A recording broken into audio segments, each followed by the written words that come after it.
Hello and welcome to Encounter Roleplay. My name is Josh, not Will. I know the news hit me quite hard as well, but I can still aspire to be a D&D sex icon one day. Speaking of D&D sex icons, Will is unfortunately absolutely riddled with Canadian technical difficulties at the moment, and we wish him the best of luck pulling through these trying times. Hashtag RIP Will.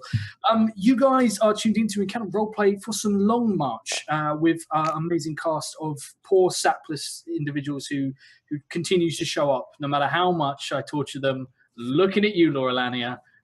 Hey. So before we get started, let's do a quick whip round the class, find out who we are, why we are, when we are, and why we should care in any way. And most importantly, who you're playing. So I'm going to throw it over to Tall Squall because Tall Squall isn't muted right now. Tall Squall, go! Hey, how are you? Good to see you. Back this week after fun and excitement with a little mini boss called Irma last week. And happy to report that we came through okay, house no damage. So, and yeah, that was a good thing. I am back here with the fun and the excitement and the long march. The long march will start here eventually. We're still kind of in the starting city of trying to get our first quest. And I will be playing Gavin, who is a human paladin cleric. He is sort of a bit of a split personality. He is a paladin of St. Cuthbert and a death cleric of the Raven Queen due to some fun and shenanigans by our friends in chat. He is a big giant of a man who was a blacksmith in his previous life before he decided to leave it all and go adventuring after sort of getting the call from St. Cuthbert. And here we are with like crazy dead, not dead, undead, twice dead, maybe 3 times dead folks and their sister. Indeed. Speaking of which, let's talk to that sister because she's the important one. Louise. I am the important one. Thank you. It's finally been said out loud. I'm Louise. I've moved into a new place. Oh, I've almost knocked everything over. Moved into a new place, so things look a little bit different. But I'm very excited to be here playing Kasna, who is the important sister of the Vandre family, the best one, the most attractive, the most well liked in family and friends. Gets on relatively well with most people when she's not murdering them, which is usually most of the time that she's murdering them. So friends are hard to come by, but family is forever until they die. That's what I learned last time. Yeah. Happy days. It's all fun and games here on the Long March.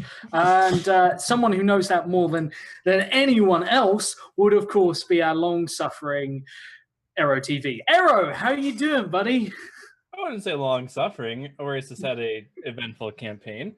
I am playing a Wood Elf Druid named Aureus. He has spent almost all of his life up until he was called to the most recent war in the campaign by his deity Sylvanus. He spent most of his life in isolation. He was actually raised by creatures of the Fey realm, and he's kind of acclimating himself to the new world, and he's actually found himself a bit of a cult following due to the deeds of slaying the shit monster that terrorized the town. So that's where Aureus is now, and he's kind of spreading the word of Sylvanus and trying to figure out how to get along with this party. Exactly. And speaking of people who are incredibly difficult to get along with, we find ourselves back in... There was no one else, was there? Did I miss anyone? I don't think I missed anyone. No. I guess we're going to have to do it. Now, I will. Before this happens, I will tell you, Laura Lania has informed me that she's not talking. We're not talking at the moment. She's not forgiven me. She's very I'm sorry. angry. It's like somebody's speaking right now. There we are. A feedback. Yeah. Feedback And loop.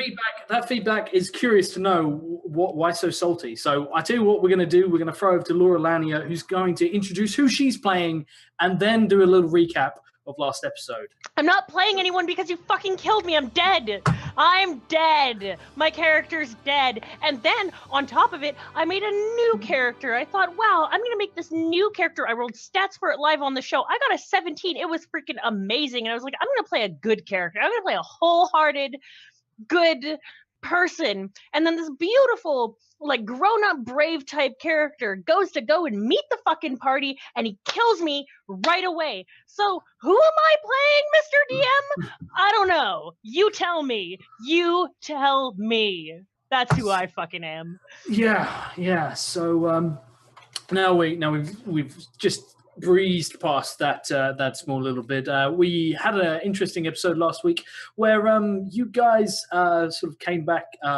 You'd had a situation with someone being kidnapped. So you found out that the local bard has been luring people linked to a song of Limor out to their doom to be kidnapped and worse, possibly. She basically would listen. She'd play the song. If anyone knew the lyrics, she'd lure them out of the tavern, and they would miraculously vanish thanks to a group that it turns out were holding her kid. So you guys went out to stop all that shenanigans. You found the guy who was sort of maybe in charge or maybe linked to it. He got a deal with you for his life that he'd rat out his employers, tell you where the kidnappers were and all that, and then he escaped. And he was true to his word. And you guys have some information that will supposedly lead you to these group of bastards who even kidnapped Kasna, Louise's fantastic the important sister, but also in the process, this guy has died, and you have his head currently, which no one has done anything about. So it's just sat on a bar in the tavern with some pretty gruesome display on it. And yeah, it's lovely mounted though. Yeah, it's a really nice decoration. I'm thinking of keeping it for the home. So. Yeah, absolutely. I'm sweeping.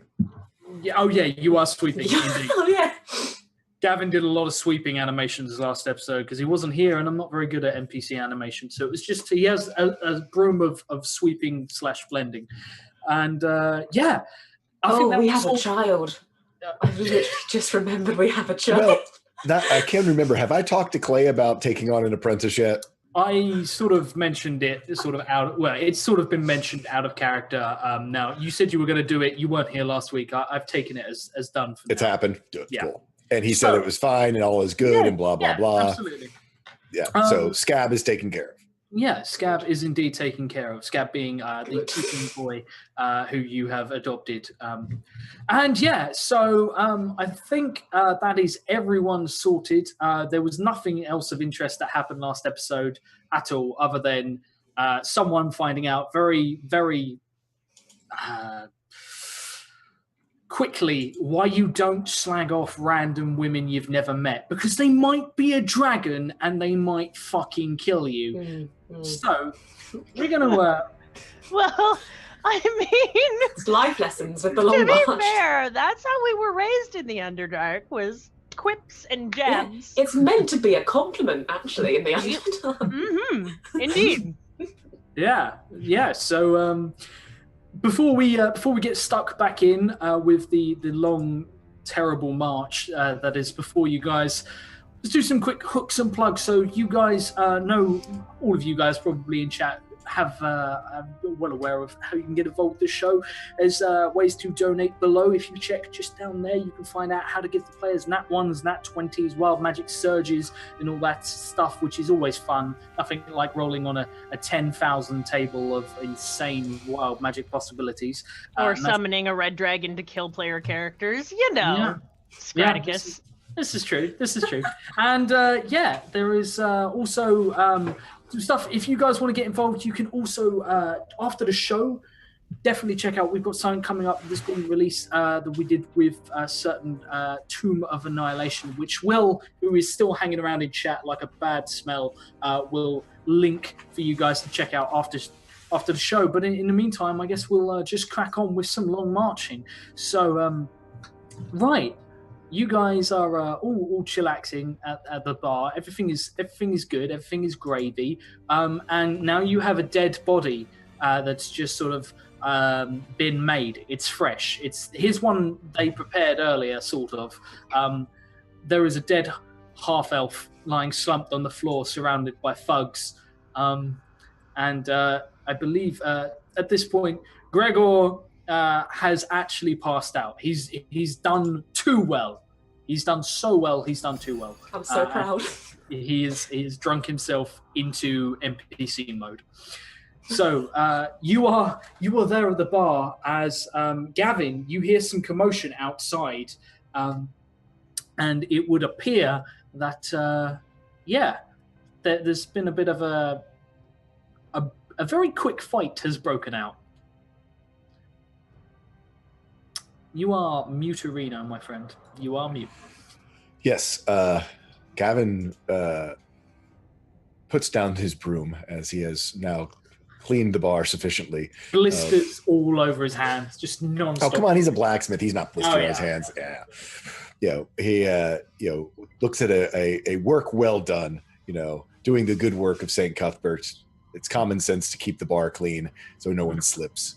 And he looks around. So did this happen inside or outside that our good friend refugee from a Disney movie got a dagger in her temple? She made it all the way through the door and about 5 foot into the tavern, and is now lying slumped on the floor, bleeding horrifically everywhere. Damn it! I just cleaned that. The remorse. Oh, it's so real. Yeah. One of the guys just looks awkwardly at you, and he just, sorry, mate. And he just pulls what is essentially a tablecloth and just drapes it over the body. I assume there was reason for this.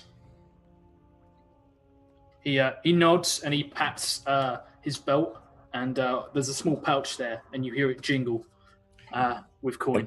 And I heard Clay say, basically, order this, right? Yeah. I sort of looked at Clay. He's just done me a real solid by taking scab off my hands. So I'm probably just I'm going to look at him questioningly. And if he gives me a nod, I'm going to do it's his bar. He nods. He sort of, it is business. I'd like to settle our tab if that's all right. Just no particular reason. I just want to make sure we're all on the right page.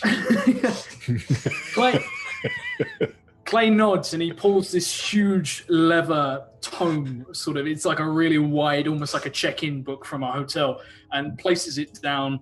And he opens it up, and you can see that pages are stuck together with blood. Oh, it's pretty vicious looking. And he nods. And is that our tab stuck together? just one tab. The whole book. Yeah, I was like, well, it makes sense to be fair. Yeah, and should have moved on from this town a long time ago. But yeah, he looks over and he nods, and without too much ado, you can settle a tab. It's not actually that much. Whatever this individual has done. Do we get mates rates? Yeah, and the fact that, he's already taken most of it from the money that you're storing with him. Yes. That's fine.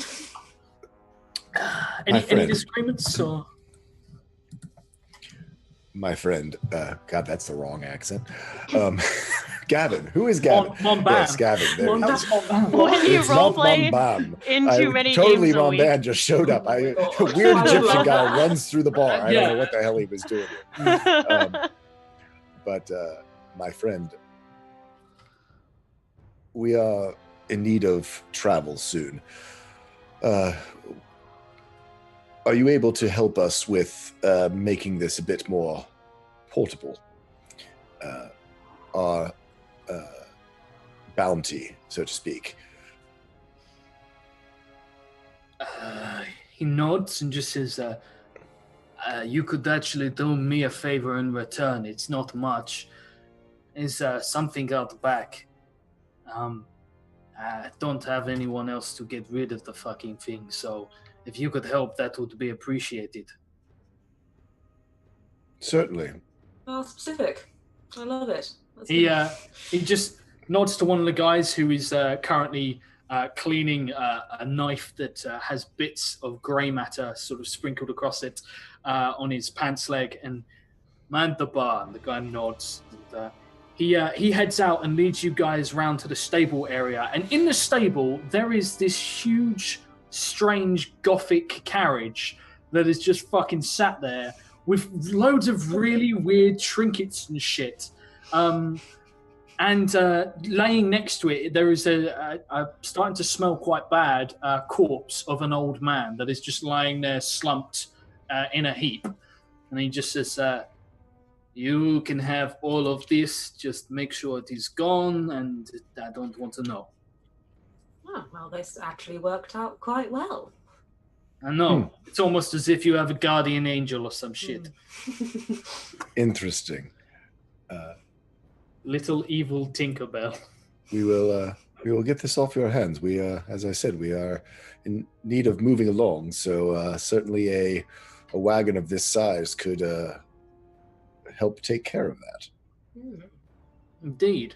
And as you sort of look around, you notice one thing that is missing from this carriage that has already been claimed, though she didn't know it at the time.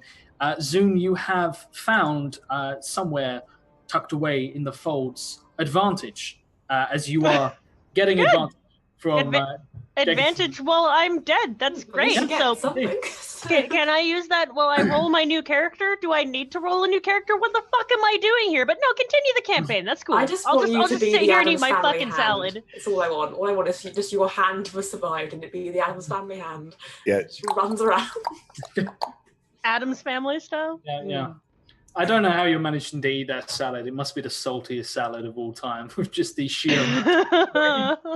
So, you guys. Was the bounty? Did Clay say something about the bounty? He hasn't mentioned the bounty, although it was just mentioned by School that Gavin is looking to sort of make it a bit more portable. It's a bit difficult to carry a chest of that size. Yeah, 10,000 gold. That's kind of. He would request that his bounty be broken up into 2 gem pieces worth 1,000 each. He doesn't have that on him. Yeah. He shrugs and says, "I can give you what gems there are, but 1 gem, it's 1,000 gold piece. I mean, it's one hell of an engagement ring, but I don't have it." And he sort of gestures to this huge sort of box that is sat behind the bar, this chest, and says, "You're welcome to go through it. It is yours after all." Orius would go through the chest to see what valuables are in there. Okay, you can find. Let's see. I'm gonna roll for it. Pick high or low, my friend. Let's go low. Go low. Okay. It is low indeed. You, lo and behold, you find 1 gem that, as you sort of size it up, you get the feeling that might actually be big enough to do the job. It's sort of buried amongst piles and piles of gold, but it's probably worth quite a bit. Orius thinks to himself, "Oh, hold on." Orius thinks to himself as the motorcycle noise. Can't wait to get my motorcycle. Gregor just rides past on a motorcycle. Orius thinks to himself, there are an odd number of spells which require me to have 1,000 gold piece gems. Yes, this would do nicely.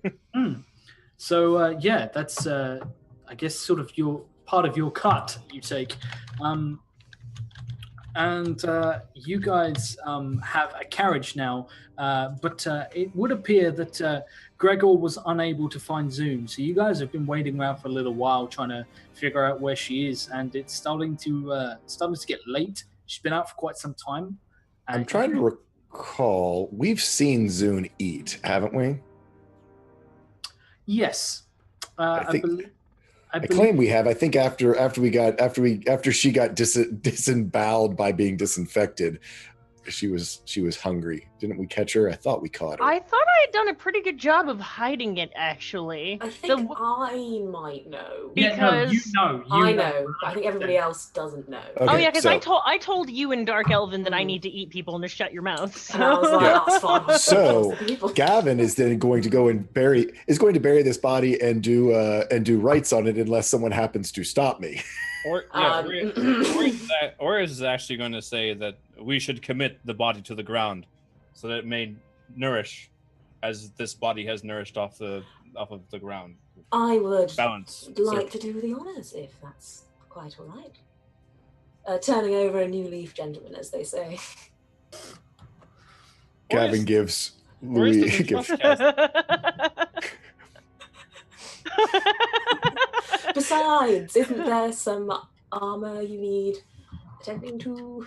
the armor has been taken care of. It will be staying here, working with Clay. He will work with the armor he needs some time with it. Right. Is Well, there anyone is there anyone that is part of this village standing near us as we're looking at this body? Yeah, there are one or two people. There's a guy You standing mean of there. your cult? I was actually Orius, where do you bury your dead? This guy sort of looks at you absolutely fucking terrified and is just like, please, I've only just started. No, Was it the new stable boy? Yes. He's Oh just like, no! I don't want to die already. I heard what happened to the last guy. my No, God, young child. the last- That is one of the other companions that. Never mind, we won't talk about her. But I would not No murder one you. will I just talk think about you him. to know where to put the body. Don't they throw the bodies in the shit pit? They used to throw him in the pit, but there's since everything. Well, people are just sort of doing what they can. Some people bury them, but we don't have a grave site or anything like that. Fantastic. I tell you what, gentlemen, I'll take the body. I'll have a scout around, see if I can find a nice resting place befitting our unfortunate friend here. I'll find my dear sister Zune. I still have her foot, after all. I'm sure she's missing it. And then we can head on our way. I disagree strongly with this. I wish to take the body to.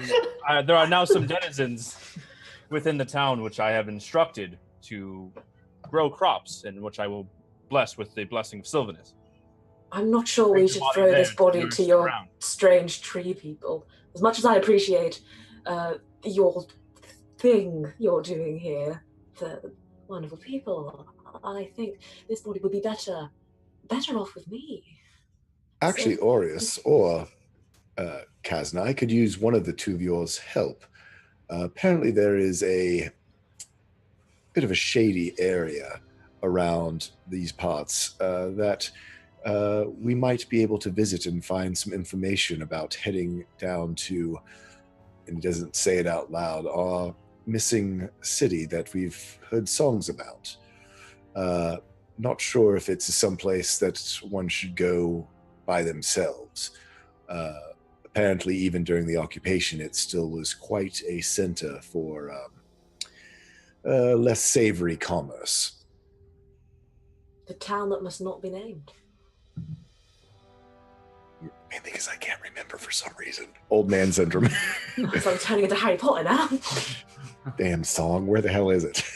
Lymore. Lymore. Yes. God damn it! Check iTunes. Yeah. What was I'm the name of releasing my that song? It's been mixtape. stuck in my head. Yeah. Yeah. So. Oh, Is Gavin talking about going to Lymore? Is that what you're? yeah. Yes. Indeed. Well, we go to the smugglers' tunnels in order to find information about Lymore. Oh, yeah. If that's what Gavin's implying, or is it just Sylvanus has shown me the way. I've communed with my god, and he has shown me the way through the land. And Who I is it? have communed with the earth and shown me the way to take this body to rest. And so, Truly, if you do Truly, not oh, yes. mind, What manner did you do this? Yeah, what manner? I Tell me I was of going to say your with your internal Balrog. Dear friend, I sat amongst the green things that you like so much, and I talked to them for a while, and they said, "Dear Kasna, please dispose of this body." What manner of incense did you use? Oh, the best. Only the best for Sylvanus. Only the best for someone. You used the bark of the world tree? My God. Let me see your hands. I must know the hands that have touched the most powerful incense in the world. You don't know. It's fine. Orius is going to go up to Kazan and grab her hands. He really what? Clay, He like grabs your hands and he starts to sniff Kazan's hands. Clay just gets a reed straw, like school showed us with the wonderful drinking straw for Zune, and he basically just goes over and sticks it into a bottle of spirit and begins to drink, just to make this stop. Yes, these very hands which must get busy committing this body to the earth. On second thought, I think I'll go alone. Gavin. No, I think you must take Aureus with you. If Sylvanus truly has shown him the way, it must be the way to this place that you speak of.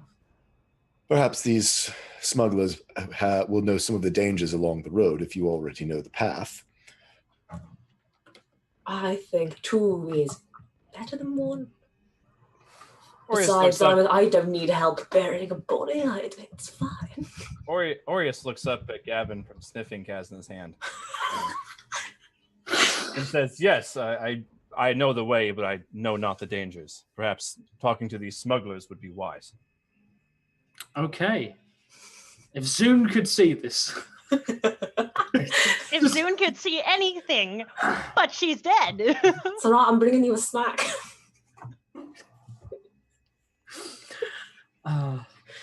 This is how Kasna's goldfish died. Just feeding them. Just one of them dead. Just food. I was just feeding it more like dead goldfish. Gavin, do you know where these smugglers are? You must lead the way. Yes, I overheard them people talking while I slept, and there is a area behind the marketplace riddled with tunnels. Apparently, these smugglers like to have their options when finding a way out of town, which would make sense. Very well. I will return shortly. And then Orius would then walk away and scream, "Niles Barkley! We are moving!" You crazy! He would cry out to his... Dark fantasy campaign. Gavin's just like, "St. Cuthbert, give me strength." I've started praying to St. Cuthbert in real life sometimes. Common sense. Yes. Common sense and patience. Yeah. So Niles is rooted firmly outside. And you see that in places he's got people, as I said, who was like, they're like basically like putting sort of anything round, like he's trying to like get stuff around his ankles, like reefs of knotted flowers and anything else, anything that is to do with nature. But a lot of people are making sort of almost like Wiccan men, like little trees made out of sort of twig, like people made out of twigs and stuff to represent Sylvanus. So he's got quite a commune going on that seem to be following him. Oh, neat. Orius would I guess he doesn't have any pockets. I guess he would he'd grab one of these idols. He hands it to you gladly, and like the people around just he took the idol. He took your idol. You are blessed. You are blessed. No, that's not how that works. I am not. No. You are cursed. No. I was going to walk past with the body. He's like, "Yes, cursed, all of you." just carries out a body. Asna, you are not helping. Fucking commoners. Go Don't bury believe your anything. You just see, so they look and they just see Kazna walk out with the body of a decaying man, and just hear from inside the sobs of the stable boy, and truly know that a curse may be upon them. He was such a promising young man. And then he became old within days. So old, so fast. You all better be careful. Before Aureus leaves, he needs to. Well, sorry, go on. I need to find this copy pasta for my backstory. One sec. Okay, no problem. I need to write something down on a scroll for someone. Okay, fair enough. So yeah, Kazno, as you carry this body out, you notice that this thing has had this man has had his neck broken, and he still looks confused / stunned, but his face is sunken. Sort of his lips are withdrawn. He's starting to pass on. Where are you taking him? That's a good question. I don't even know where Zoon is. I'm just gonna walk around the market. Okay. Just With with a the dead dead body. body. Hoping that the smell attracts your sister. Yeah. That's lovely. What a lovely sentiment. Yeah, zoom. Come on. I'm not a cat. And asking people if anyone looks, at all surprised about this situation, and just feel like, well, describes him like, have you seen her? A couple of people It's bring out. related. It's Yeah, it's a couple of people bring out their dead for you. Just I assume. will take them. Yeah. Yeah, okay. You quickly find yourself with a cart and 5 corpses. One of them being this old man, and you are now wheeling it around. Bring out your dead. Yeah. Bring out your dead. Bring out your dead. Dum. Bring I'll out your steal a dead. bell from somebody and just start Yeah. going around. And you start making your way, sort of weaving your way through the market, and sort of leading your way all the way towards the edges of the market, which touch upon a small farm. A farm that still has a little smoke rising from it. So, Laura Lanier, buddy old pal. Hello? Is anybody out there? You have a headache. You have a headache worse than anything you've ever felt. You have a headache that almost feels as if your skull has started to crack in places. Now, when you say you, could you maybe elaborate? Like, do I wake up with amnesia? Do I know who I am? I look at my hands. Do I have hands? Do I have 2 hands? You look towards sort of your hands. They are Hands. Okay. I'm they are Alyssa. dark. They are I'm- dark. I'm a drow. I'm Lazoon. I And you am. don't remember exactly who or where or what is going on. All you know is there is an argument, and you can't quite hear it. It's almost as if someone's having an argument in 2 rooms over, and you're trying to strain to listen in. And this argument is heated, and you can hear crashing and banging. And at first, it almost sounds like, maybe slamming chairs down and tables and stuff like that. But it's more than that. It's actually more like roiling thunder in the distance. And the voices just echo through this valley. Or maybe they echo through your head. You're not really sure. And for the damnedest moment, you can't recall who or what you are or how you got here. But you look down at some very slender, elegant, dark hands. And you appear to be wearing a black dress of some sort. Very finely crafted. Do I think that there's anyone immediately near me? Because I'm going to try to pretend to be unconscious still, unless I think I'm alone. So you sort of keep your eyes just a crack open. Yeah. And you sort of lie there pretty fucking quietly. You're pretty sure you're holding your breath, or maybe you're not actually breathing. You're not sure.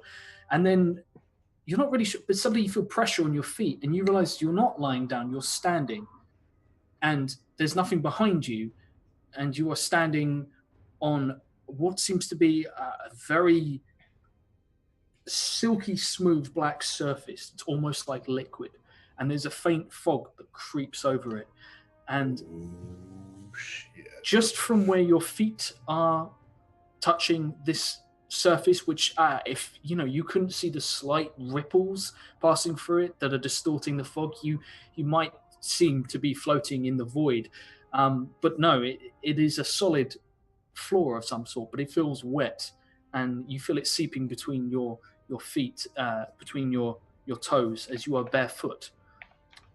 Ahead of you, you can see what appears to be a mountain. I'm gonna open my eyes and look around now, because this is starting to get really freaky really fast. So you look around and you can see fingers in the fog, and you suddenly, like, as you turn, you realize there was like a hand reaching out to touch it, and then it's gone, and it's maybe it's a trick of the light or something, but you start to get the feeling that there are things sort of grasping for you, and every time you turn your vision to them, they disperse as if withdrawing or breaking apart under your gaze. But it's hard to keep your focus on any particular area, because every time you aren't looking, you seem to feel something. Okay, don't scream. I don't know who I am. I don't know where I am. And there are things reaching for me in the fog. This is a bad dream, and I'm going to go back to bed now. So nope, yeah, not a dream. Okay. You close your eyes to sort of wish it away, and when you open your eyes again, there is a face centimeters from yours that just pulls apart. You probably need to run. The only problem is, where do you run to? There is this mountain in the distance, but other than that, in sort of every direction, you can just see fog seems to rise up like canyons. What do you do? I try to run. Okay, cool. I try to run being anywhere but here. I don't need to know who I am to know that this is not good. So I try to flee. My character is in full terror at this point. I'm running. So you run and you work your feet as fast as you can, and just pound the surface of this unnatural seeming floor. You seem to be kicking up water or something in your wake. But as you keep running, you notice, sort of glancing down at the fog that's building around your ankles, that not only is it getting thicker, but you notice this black surface that almost looks like a maybe marble covered with like an inch of water. It appears to be staining your feet. Your feet have a distinct red flowing over them every time you put your foot down. Okay, is this the abyss? Am I in hell? Is anybody out there? Can anyone help me? Hello? Can I talk? Does my voice work? Okay, that's good. That's a step. That's a step. What language do you think you're speaking? I don't know. I don't know anything. I apparently know how to talk though, so that's cool. So it's good. I guess I can't tell if I'm... Fuck amnesia. Is this a language? Am I even making sense right now? You don't know. And for a second, maybe you've lost it. Maybe you've gone insane. I pinch myself because this is a bad dream. You pinch yourself, but can't let go. Oh, fuck. In fact, it's starting to hurt. Okay, pain is good. Pain is real. You should really let go, though. I try to let go. Your hand lets go of your forearm and stays latched. My hand lets go. Yes. But not forearm. Me. My hand lets go of my forearm. That's some very interesting wording there that you have. As you pull your arm back, but your hand remains in place, clutching onto your arm and digging in, and suddenly you realize there's something wrong with it. and it is drawing blood. There Okay. are nails digging into you. That's not fun.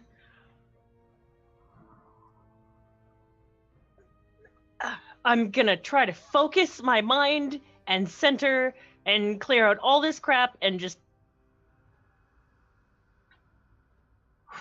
Who am I? Why am I here? I start doing that as kind of like a mantra. Who am I? Why am I here? Who am I? Why am I here? And I keep heading towards the mountain, I guess, and trying to escape whatever the fuck this is. As you begin to move, you feel the hand begin to inch its way up your collarbone. Stop. Whatever you're doing, stop. Slowly the thumb comes round, clutching, and you feel a sudden pressure. You can feel your pulse in your throat, and suddenly the pressure begins to build. You kill me. You kill your only body thing. We are a partnership that is your hand, my body. I stop living, so do you. And then what are you going to do as a dead hand? Huh? Intimidation on my hand? There's a pause, and it seems to stop, but it's still latched there. And in the back of your mind, you hear a voice say, "Consume you." How? And suddenly you are being choked. Consume others together, please. What exactly is it that you're thinking of as you begin to lose consciousness? I have no idea who I am, and I'm dying in wherever this is. Do I have a family? Will they miss me? Is my DM a cunt? Just, some of the things that are just going through my mind. And suddenly you feel something snap. Probably my trachea. I just accept death at this point. Zune, you open your eyes, and it is the neck of a small boy who I know looks who I am. as stunned as you are. I continue choking the little bastard. His head hangs at an unnatural angle. He drools onto your sleeve. Blood begins to well. You see his eyes bulge, but he just looks confused and sad. And you just feel the bones in the back of his neck begin to rupture and splinter. You actually feel individual pieces coming away. And without warning, suddenly there is a slight rupture, an explosion, and you are now just grasping what looks to be, what feels like jagged bone, as his head actually falls from his body. I am just so mad. I just keep forcing my hand closed, because in Zune's mind, she equates this to, if it wasn't you, it was gonna be me. And fuck you, little boy. Die. And I look up and I try to figure out where the fuck am I? And in the back of my mind, I talk to my hand, who the fuck are you? You don't hear anything. You just sense amusement. I look for a dagger. You don't feel a dagger. You do, however, see a dagger slotted into this corpse's belt. I take it and I try stabbing my hand. Cool. You draw it out and you stab down into your hand. I feel nothing. A sense of enjoyment. I don't know. Just out of curiosity, though, do tell me how you managed to accomplish this. Oh yeah, because I only have one hand. How do you stab your other hand? I can't. I bite it. You bite it. Okay, fantastic. I just want to see if I can feel anything. You bite into it. You feel nothing. It tastes foul. Like, it tastes bad. And you're someone who's recently become accustomed to dead flesh. This tastes foul. This was the hand given to me by the strange man in the middle of nowhere, and it attached itself to me. Have I heard any legends or lore of things that might do this, that are cursed? I don't know. Probably have to roll something for that, like a history or a religion or an arcana. Let's go with religion. Okay, roll me that religion. One. Fuck you, roll 20. I have an 8 in religion. You look at your hand, whatever this is, it saved your life. This is a sign from a greater power that you are indeed blessed, surely. I've always known I was destined for great things, and I run my hand through my hair. However, Laurelania, would you care to roll me a Nope. 1d10,000, please? Nope. As you bite into this hand, you affect something in the hand and cause a wild magic surge that is donated in 888. 888. Oh, so close to 666. So very, very close. You will be pleased to know, though, you do have token advantage. And that is from... I forgot to use my No. advantage on the religion roll that It's somebody cool. gave me. You have another set of advantage just to really rub that in. So you now have 2 advantages. But you didn't remember that, so get wrecked. But yeah, you have 2 sets of advantage now, so make sure you know that down. The second one is from Scraticus, because, you know... He feels bad? I know. He may have blown you up. Times 2 advantage. Okay, duly noted. I'm going to write it down right here. Times 2 advantage. Okay. So I'm just bringing up the wonderful D10,000 table just to see how we're going to fuck with you today. And as you sort of come back and contemplate all of these things that's just gone on through your head, still feeling sort of this grogginess in the back of your head, you've bitten into this thing and... Interesting. Wonderful. I love that. You step, you sort of stand up, and I'm going to keep this one just for a smidge. Just keep this one under my hat. There it goes. Just Where am I? You are on a farm. You are on a farm that is covered in shrapnel in all directions, farmland specifically. There is no homestead here. There is, however, a smouldering wreckage that was a very flimsy wooden hut. You are lying next to a tree you recognize, a tree that may or may not still have your face print in it from when you tried to run through a portal that wasn't there. I eat the little boy. Okay. So Zoom just turns and savages this poor corpse. Still fresh. Right out of the oven. Absolutely. Do you turn the head away because the head is just looking at you, sort of disapproving? I don't fucking care. I see dead bodies all the time. Watch me eat you, you little shit.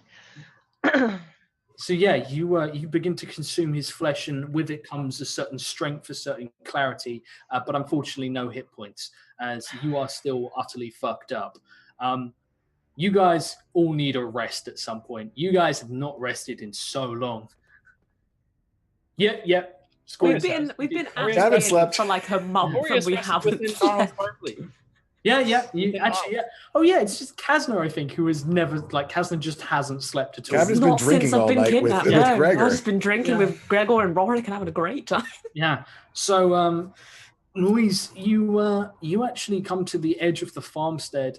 Kazna sort of bringing them, and you see. Do you remember that lovely little farm? Where it was so cute. It spoke to something innocent in Kazna. It was so lovely and nice. Fairy fire only requires a vocal component, so I light the entire area around me in fairy fire. Okay. So I'm assuming I can't move or stand or do anything, right? You can consume a body. I'm consuming. I'm eating dead little boy like spaghetti. Nom nom nom nom. Nom, nom, nom.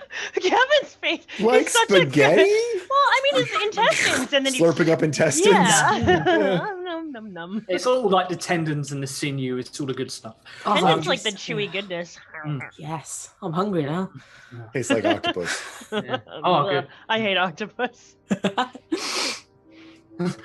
She turns her nose up at octopus, but dead. A small child, yes.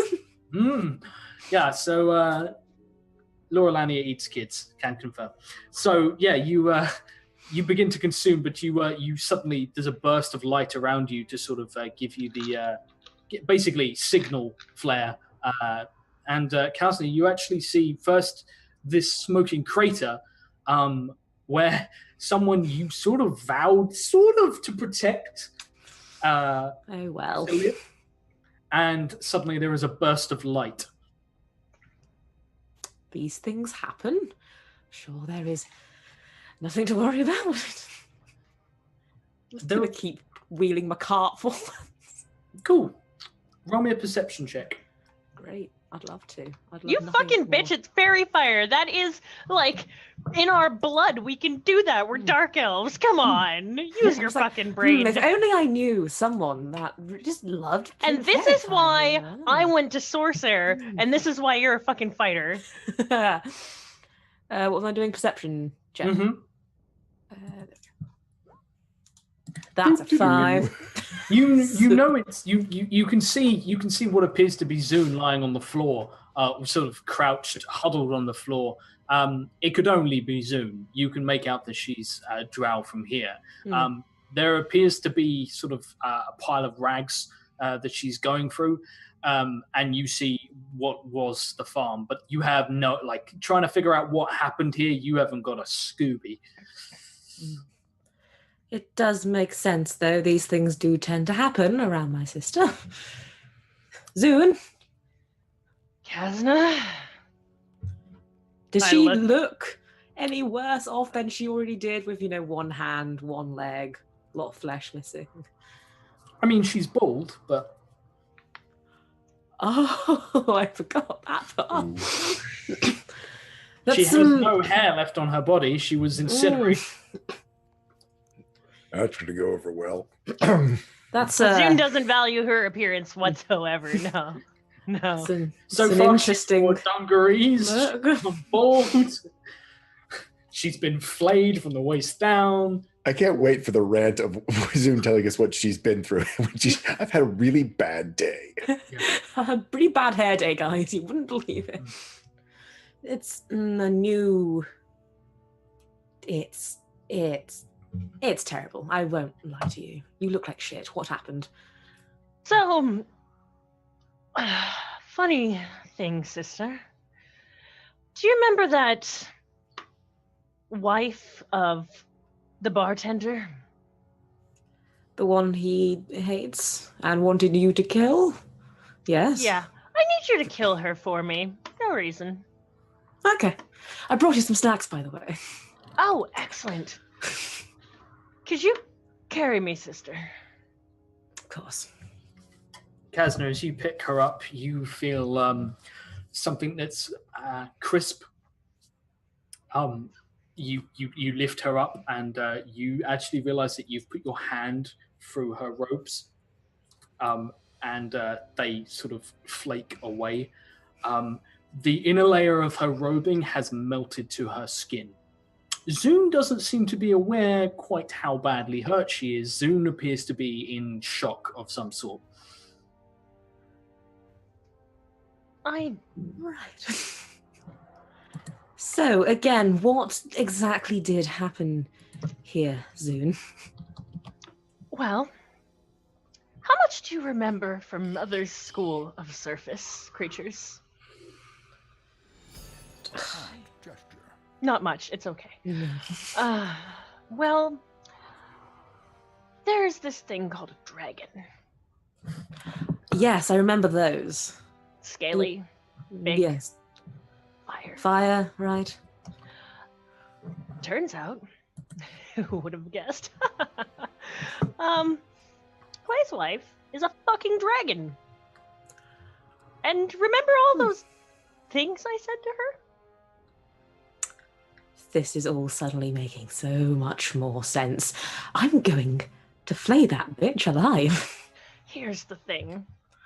As it turns out, well, drow are, of course, the most superior of all races. Oh, of course. If there was one that could come close in power, close, obviously not us, because I'm still alive. You realize that you're no longer being choked, because you certainly sound like you're choking right now. My character is not afraid and going through shock at all. She's just having a conversation with her sister about bitches they're gonna kill, just like every day. Fine. Everything's totally normal. I'm fine. Good old confident Zune.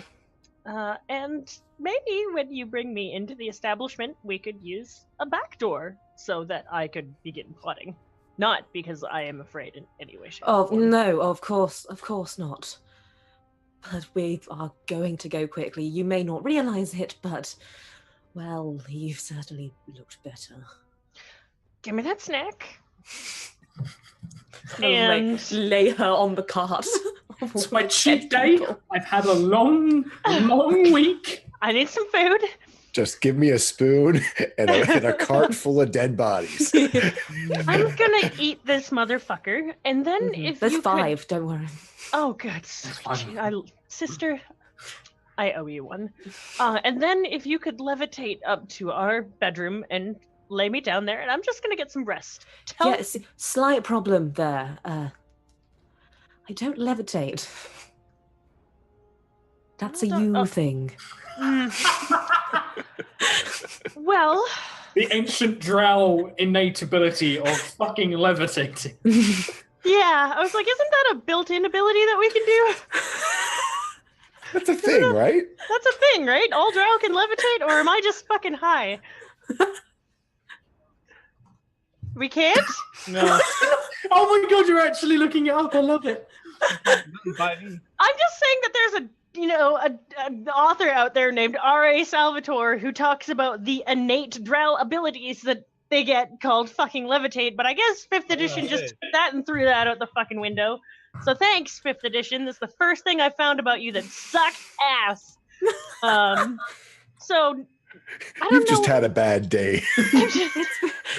I'm Cass remembering. will understand. She's just sorry. It's fine. The ancient drow used to be able to. The ancient people when we were closer to fucking fuck. Anyways, so maybe just put me in a sack and carry me inside. And I will remain quiet in the sack, and you will take me to my room and tell everyone that you haven't found me yet, okay? Okay? This is the walk of shame for the ages. I don't know what you're talking Why about. did you just put me in a sack? I don't know what you're talking about, Zune. It's being stealthy. She's being stealthy and plotting, not fearing for her life and ashamed to walk through the door. Nope. Just put me in a sack. I'm small enough right now. I know I don't have enough of flesh, and I know you're strong. Put me in a sack. Bring me upstairs. And we will never speak of this again. Just a quick moment, Scraticus. I'm gonna buy you a whole bunch of drinks when I meet you, man. A whole bunch of drinks. D&D Driz did not have boots of levitation. That was a built-in thing that Dark Elves could do, Solo Echo. I am a Dark Elf fanatic. D&D Driz also didn't ask people to put him in a sack and take it to the pub. Noble drow. Noble Drow had 100%. boots of elven kind and do not have boots of levitation. I don't know where you read that from, but that is wrong. Oh, I will God. corroborate with that statement.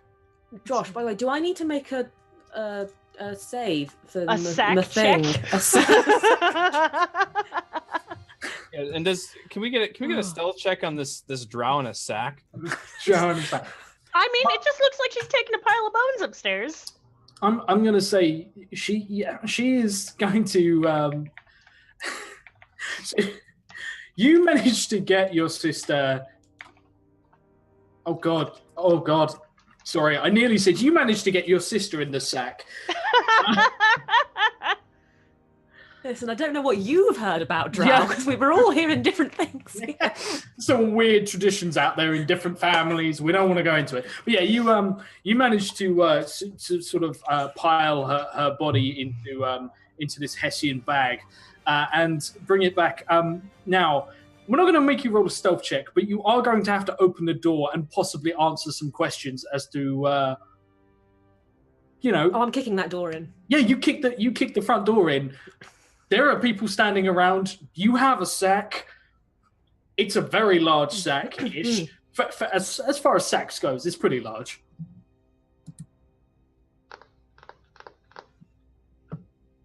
I'm sorry, does anybody ever have a problem, or can I be on my way?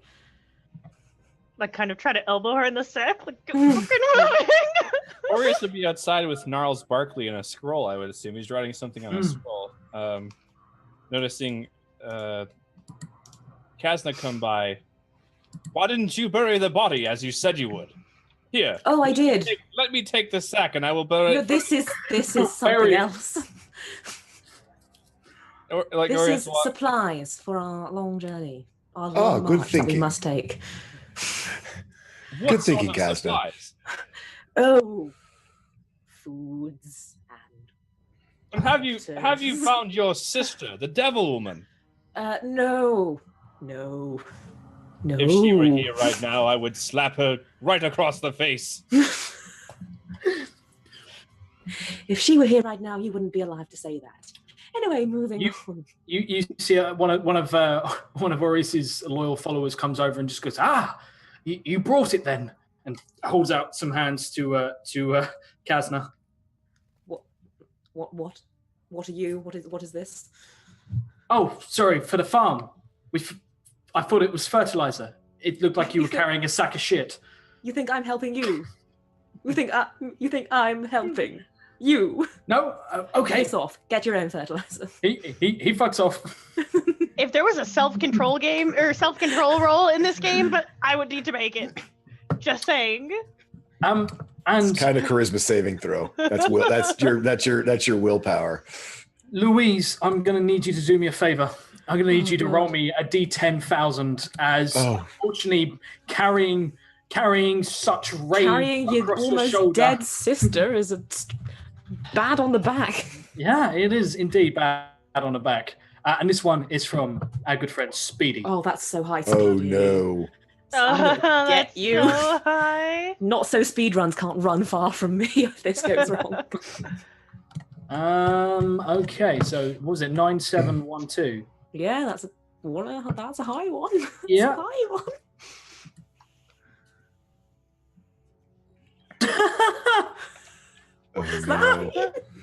Oh What no. does that mean? It means it's Josh? relevant. Josh, Which what can does that only be mean? bad in this case. No, I don't know. Just no. The nearest bag to you randomly catches fire. No. No, you. Okay. I just need to double check this. Yep. Oh god. Josh. I read need more words Dying. than oh god. I'm already not talking to you, just FYI. It simply reads, someone nearby is the subject of a vivisectionist's experiments. Excuse me? That's kind of already happened. Yeah. It's kind of retroactive. So yeah, you are carried. You carry the body inside, and we'll get to that in just a second. But as you head in, Clay comes over and sort of seems to want to talk to you, Kazna. Do you sort of brush him off as? Yeah, I'm heading upstairs. You head upstairs and sort of take you take Zoom to her room and ceremoniously deposit Bag end up. Like you're emptying a bag of laundry onto the bed. Bones coming everywhere. I have to Is it just me, or is Zoom Yes. getting more and more like Isma every day? I used to be. Gavin will so be your Kronk. If you turn into Isma, Gavin will totally be your Kronk. Oh my god. I used to be so beautiful, and my character still thinks that I am. So I'm You- going to you immediately are. go You into are so reverie. beautiful. By the way, I'm just gonna lights out. Cool. Yeah. So you put the bag down, and Zune literally just pops her head out, and that's Zune. She has a sleeping bag already. It's fine. Just sleep like this. Good night. Zune is KO. And Kazna, you're feeling pretty tired as well. It might be a good time to catch some shut eye. I'm gonna do that. I'm gonna get some sleep. It's been Okay. a long day. A lot of things. Been a have gone wrong. long day. And Gavin, Is it morning or night? It's like they drank through the night, right? So Yeah. while we were sleeping, they were drinking. mm, Yeah. Okay, so it's the next morning when she found No. Zune and came back and all that. yeah, it's you guys managed to make it through the morning as well. So it's actually afternoon time, and you have Clay come over to you, and he puts a hand on your shoulder and just says, I heard you were heading out. Yes, I was going to see if I could find more information about Lymore in the tunnels, the smugglers' tunnels. Apparently, most anything can be bought and sold there, from even the times before the occupation. Oh, right. Yes, they used to use them around that area.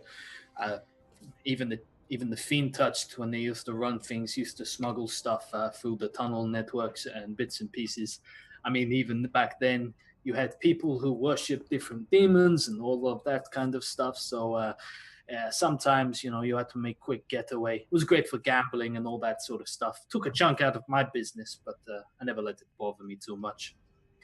Actually, you're a man with many connections. You seem to have an ear to the ground, and of course, you've made it through the occupation as well. Somewhat unscathed, at least. He nods. While I was sweeping, I heard people talking about a map. Apparently a very special map that was supposed to be delivered somewhere nearby, but was stolen. Thought the smugglers might be the right place to go, but as I think about it, perhaps a man with ears such as yours to what the goings on in this town might have some information. He nods and says, I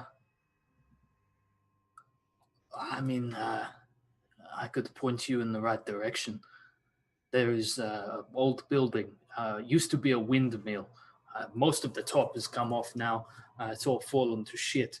But it's a big circular base building to it with what looks like a veranda sort of running around the edge. Place is falling apart. But inside there is it's a brothel of sorts. But they also do a lot of deals through there. They use some of the ladies there to move stuff through the area. If anyone would know, you'd probably be best starting there. Thank you for the information. Hey, you're paying me good money. It is true. If you have any more work that you need done at the forge, feel free to set it aside for me. I'm sure that as my friends have returned, my headaches have as well. Speaking of headaches, I have a small favor to ask. Yes. Don't get me wrong, I appreciate everything you guys have done, but I'm having a little trouble with some regulars. They used to drink in here pretty regularly, but now, well, they're missing. They're not missing sort of the good, wholehearted, clean, have been kidnapped or murdered. They're missing because they're over at some woodland area. All of them burning candles and humming to each other. Oh, And it all seems to be to do with your friend. yes, he seems to have made quite an impression on some of your locals. I will tell you this, we should be moving on, if not by nightfall, first thing in the morning.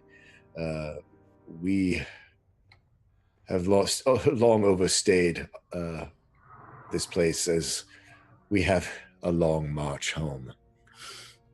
He nods and just He says, says a thing. I hope it's safe travels. Although from what I hear from Gregor and Kazna talking and various other shit you guys get up to, you're not exactly heading straight home. You're heading into worse than this. So, good luck. I thank you. Certainly, if anything comes your way before we leave that might help us along our way, it would be appreciated. Well, it might be worth you taking the druid with you. He'll be joining us, I believe. His No, I mean now. Yes. Actually, he's waiting outside, isn't he? He's still scratching on a scroll out by the tree. Yeah, he points to a door through and that's open, leads into the kitchen. You see like a crack that's run up the wall. There's that fucking tree. Every time it puts roots down, it's starting to upset the foundations of the building. Please get him to fuck off. I will try my best, friend. As I said, we need to be moving along. Gregor, I assume, is passed out in a barrel. Yeah, Gregor is once again hugging. What's his name? He's just there. He's got his arm around Rorik. Rorik is just Rorik. There you go. Rorik is sort of like, they both seem to be maybe they're dreaming the same dream, because they're not. Both their eyes are closed, but they keep just saying stuff like, "Let me tell you, you're the greatest." Yes, no, listen. Yes, yeah, they're enamored. Fucking dwarves. Dwarven. Dwarves made that. Yeah. Okay. Yeah. Yeah, I believe. Sorry, Gregor. I believe Oris is probably my best bet at this point. Wonder what Ramses is doing. Wonder what Gordon is up to. he thinks about it. It's like, You see in the corner of the room, there's a sort of shady corner, a booth, and there's a table, and there's a couple of people sat down. Ramsey is one of them. Gordon has a red headscarf tied around his head and has a knife buried in the bar, and there's decks of cards laid out, and he has sort of in his big buck teeth a hand of cards, and he's just staring wide-eyed at this orc who's sat opposite him. I probably should interrupt that. Well, I'll get Orius. So I go outside. Oris, are you still indisposed, or can we make our way over to this windmill where we can possibly find some information? Yeah, Orius is he's finished scratching on his scroll at this point. I'm assuming enough time has gone by. And he's going to turn to one of the followers. The one that was, in fact, he's going to turn to the follower that tried to grab the sack from Kazna. He's going to say, go and steal that manure. Give this scroll to the woman who is conversing with the satyrs at the grove. He nods. It is instructions on how to worship Sylvanus. She will scribe this and translate it into Sylvanus for all to hear. He nods and he takes it as if it's sort of like a newborn and holds it and says, "Thank you,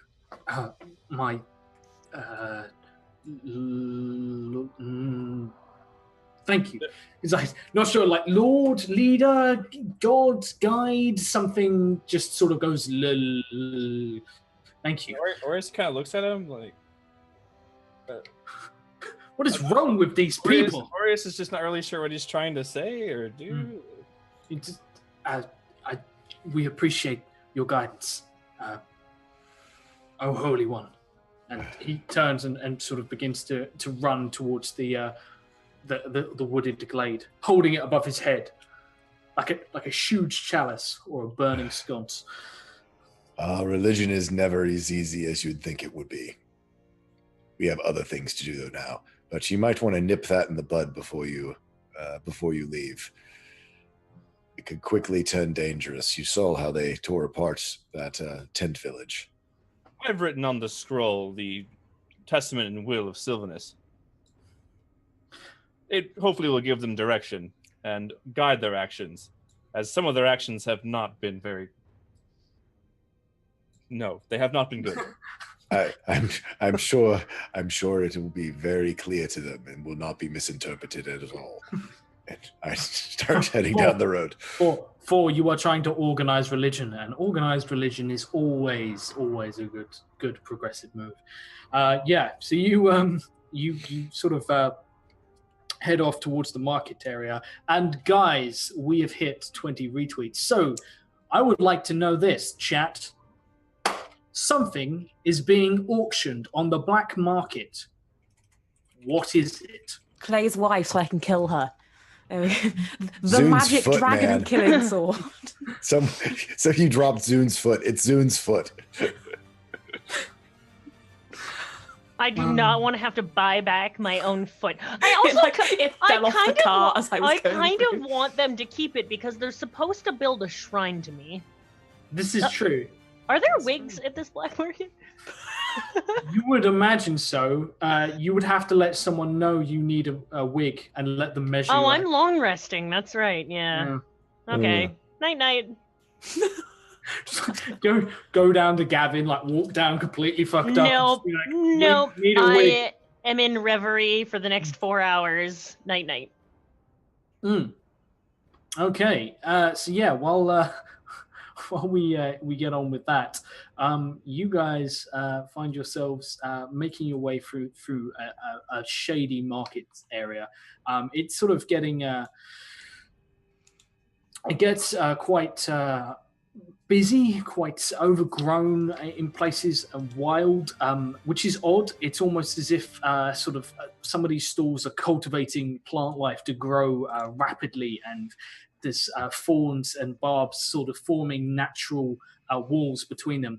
Other places are entirely shrouded, almost like shisha dens, just filled with smoke, and you can see figures moving around inside. But it quickly you realize you've gone off the beaten track into a different part of the market area, and you were coming up upon a building that was sort of how it was described to you. It is a stone circular-based building that looks like it was much larger at one point, and only the base now remains. It is crumbling around the top, but you can see that there appear to be spikes that point out to deter people from climbing the roof. The windows are sort of boarded badly, but you can see light coming from behind curtains within, and plenty of smoke seems to curl out through maybe the chimney, maybe gaps through the ceiling, maybe through the windows. But it looks pretty active, and it's quite a large building. The foot of the floor plan, the footprint of it, is probably almost as big as the floor plan of the Pissed Fox. Gavin approaches the front door and sort of mentions to Oris, well, there's lots of plants around in case we need some backup as we go into here. I've seen what you're able to do with things that grow. Indeed. Hopefully these fellows are friendly enough. Charles Barkley should be with us, right? He should be. Oh, did he come? I he's. Oh yeah, I Sure. called it, yeah. Okay, yeah. Gnarls will keep us. I would hope so. However, he would not be able to go close with us. He's rather large. He finger guns punch of passing ladies. He doesn't. He's just there. Gnarls. He is a treat. That is good old Gnarls. Classic Gnarls. But yeah, he looms over you, sort of looking confused. You notice he sort of like his roots as he moves, sort of mingling with certain plant life along here, and recoiling from some, and to others, sort of reaching out to sort of explore the tangled mess that they are. He seems quite fascinated, to be completely honest. Not sure if your friend can come in, but apparently it's going to could be a bit interesting inside. And if the door's not guarded, locked, barred, whatever, Gavin will just open the door and go in. Or is this one of these you got to give a password, speakeasy type places? Sorry, you cut out for me there. Is this like a speakeasy where you got to give a password or something, or is it basically you open the door and head in? You get to the door. You can try and open the door if you want. I mean, I sort of inspect to see if it's got like a slide hole or something like that. No instructions, no slide hole. You can actually see flickering light coming from within. It doesn't seem to be any code or anything like that. Okay, so I'll try the knob and try to open it and go in. Okay, you easily open the door, and within you see quite a lot. There is a central sort of huge beam that runs like a column made of wood that runs down through the floor. You can actually see there's a hole through the floor in the center of the room and leads up through the ceiling. This appears to be sort of like the mill's main axle that runs down through the center. And as you look around, there are corners, or no corners, but every side has sort of like a secluded booth area, which is just draped in what looks like a mixture of fine silks and just sheets that almost looks like a mixture of laundry. They seem to cover bedded areas.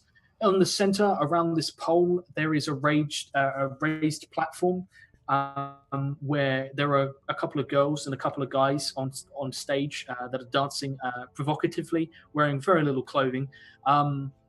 You've come into what appears to be sort of a brothel / strip club sort of deal.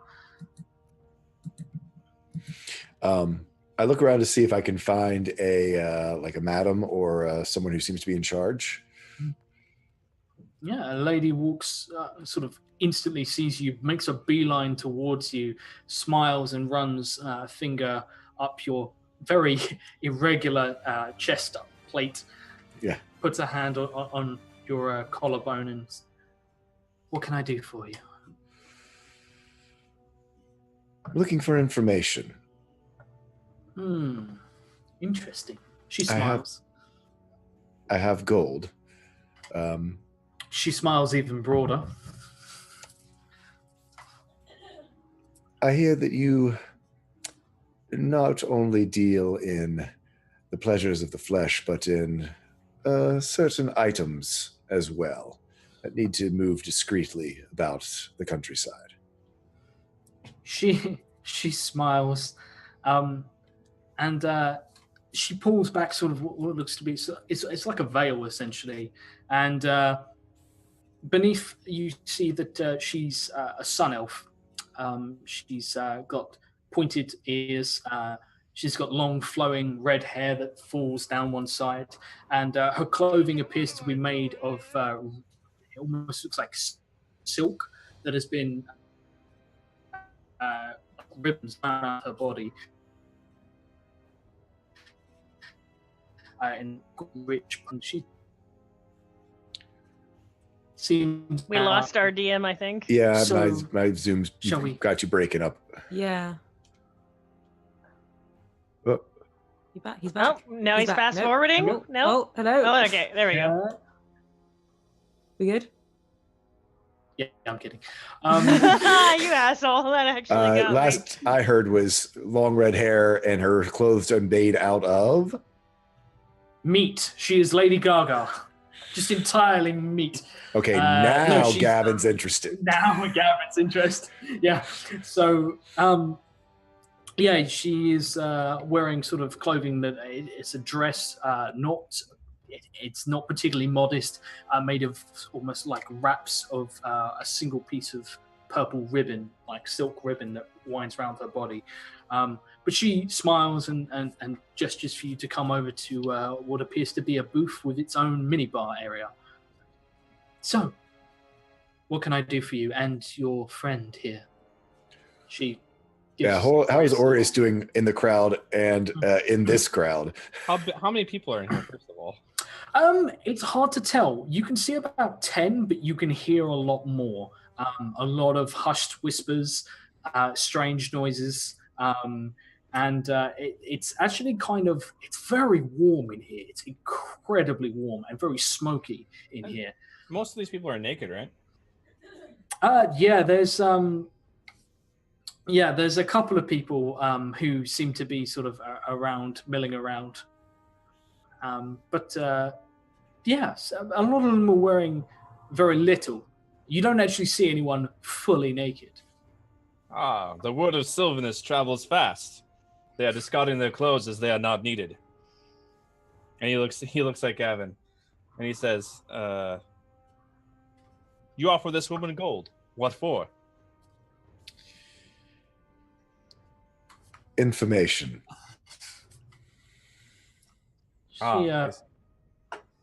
She smiles and leans into Aureus. You worship Sylvanus? Yes. I am a druid. She nods and just says, I understand.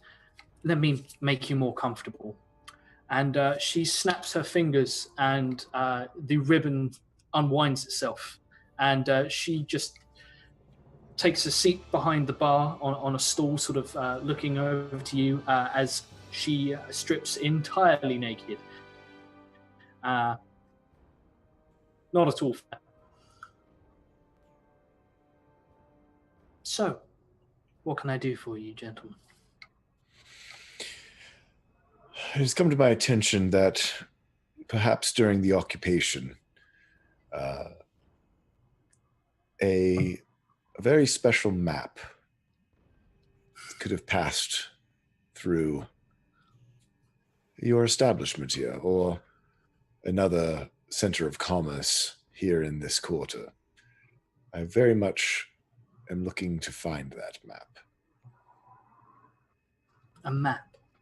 What sort of map? I mean, I know you don't strike me as the sort of person who would need a map to find something. It was a map of Zamora. Is that the right name? Limora. No, the name of the area. Zamora's, yeah. The whole area. I'm not jumping right to the punchline here. The crux of the map. Actually, can you move us back to the map so I Yeah, of course. Oh, yeah, sorry. Thanks. Completely. For quick reference. There you are. There we go. Which you guys have drawn. No, I believe it's actually, this one. There we go. There we go. There we go. So yeah, you guys, let me move that over to where you guys are, which is about here. So, they sort of look around, and she says, so you're looking for a map to find your way around down south? Yes, apparently there's been a great effort made to keep something hidden down there. I very much wish to find it.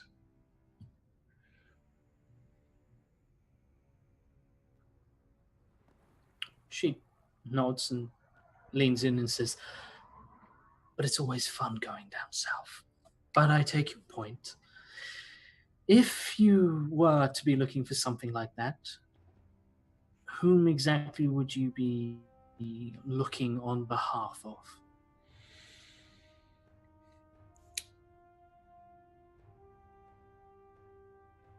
I believe on behalf of the people, because the people who want to keep it hidden, I do not believe have the will of the people in their interest any longer.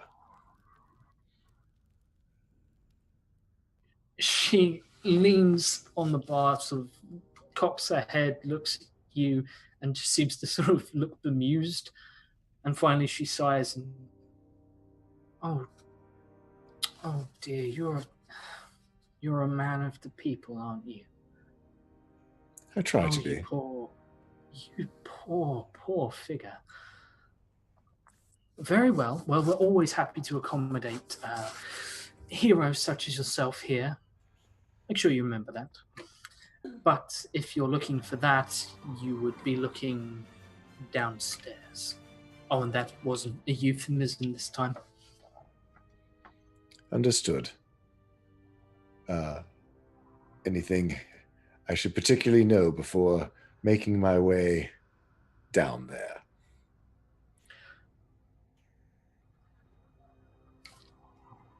Any inherent dangers that one such as myself might face going into such a unknown territory? I'd recommend that you remember that we are a law unto ourselves here. Understood. I've never had much interest in the legislature of man, just in what is good and decent. I hope you find good trade this evening. She smiles. Maybe if you come back later, I will. Perhaps with my friend. He's a big fan of Sylvanus, you know. She leans over to try and whisper in Aureus's ear. We have many people here who are looking for a new leader. Some of your flock have made themselves busy here. My flock? Who? What do you speak of? Oh, nothing. Just, well, it's something that we can discuss a little later on. Mine is just over there. And she points to sort of a draped alcove. Come find me a little later. I'll talk you through everything. Yes, perhaps I shall. Talking to other followers of Sylvanus would greatly please me. Why, one of my companions has touched the bark of the world tree. I've smelled her hands. Perhaps I should bring her too. Together we can rejoice. She leans in and says, well, that sounds amazing. Just let me know how I can touch the same bark. You can smell my hands too afterwards if you want. Yes, I shall bring her later. Aureus, come along now. You're spending more gold than you know. It usually costs extra. I have no need for gold. If these people follow Sylvanus, I shall give it all to them. She wraps her arm round Aureus, like leaning over the entire bar, and you see her gesture as Gavin is sort of paying attention to her. You see her gesture, and 3 other girls begin to sort of make a beeline towards you guys, shedding their clothes away. Maybe I'll leave you here, my friend. You see, Gavin. You see the generosity and the needless of worldly goods. And realize gold is only a metal which belongs to the earth. Well, brings all of us together. You really should make yourself comfortable. You see that you are other followers. You're not following your own traditions, my friend. There's no need for those. There's no need for those clothes in here. And Gavin goes to find the stairs, as leaving Aureus to his followers. Yes. Must lead by example, Aureus. Roll what? Roll me a charisma saving throw.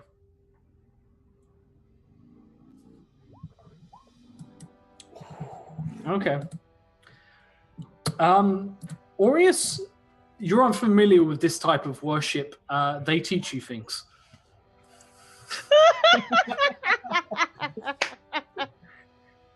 You're not quite sure why. You're also not quite sure where some of your gold has gone. but yeah, you have an experience. You have a moment where you have an almost out of body experience, like this rush, this alive connectiveness. You're very much aware that you're in touch with life. It's an odd experience. Trains go into tunnels. Trees blossom. Yeah, Birds, bees, Yes. put them together. yeah. This stuff goes down. Girls, mostly. So, you guys, the congregation sees Gavin descend down a set of steps, and Gavin, in the back of your head, you hear a voice say, "Be on your guard down here. These people are savages even in our eyes." Understood. I figured there'd be no less. And you come down to a door. Now, there is actually a guy posted on this door. He's a brute of a looking of a man.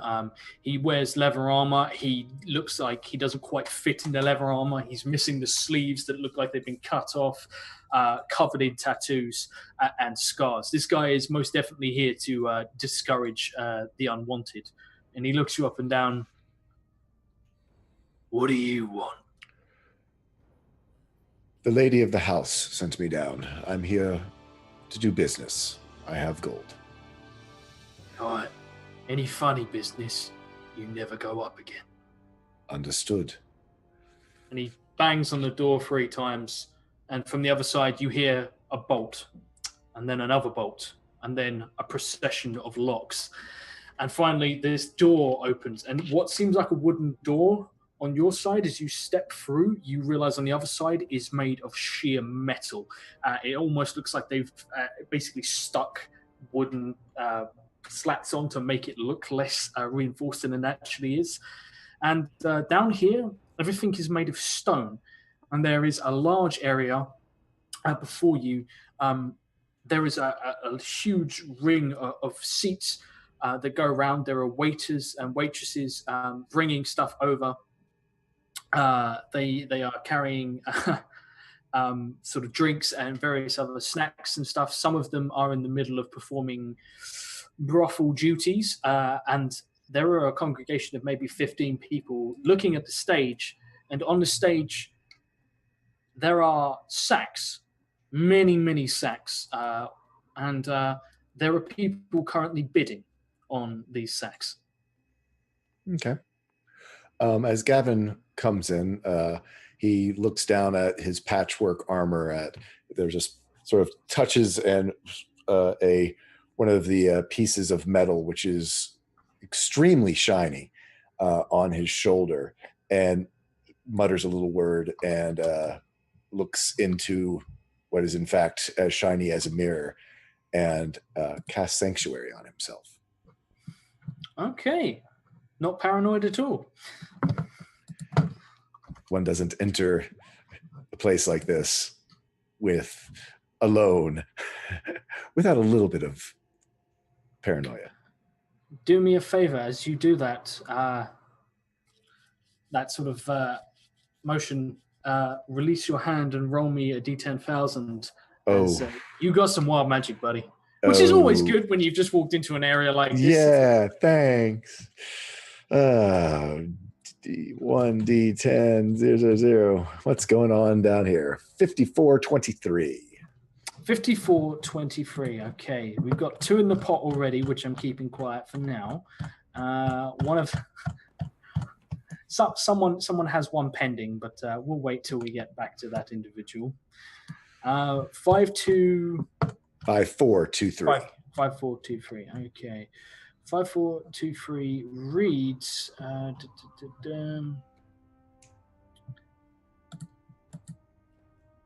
Holy crap.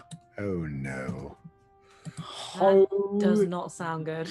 I love it when the DM goes into a panic. It sounds great. It's either really bad or Positive. really good. Jay, Oh no. Buddy, old pal. Yeah, we're on a first name basis. Jay. Oh no.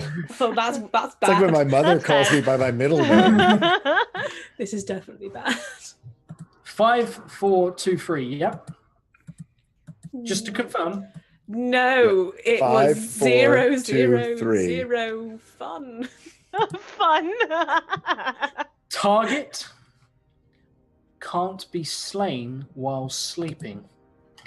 You're so lucky.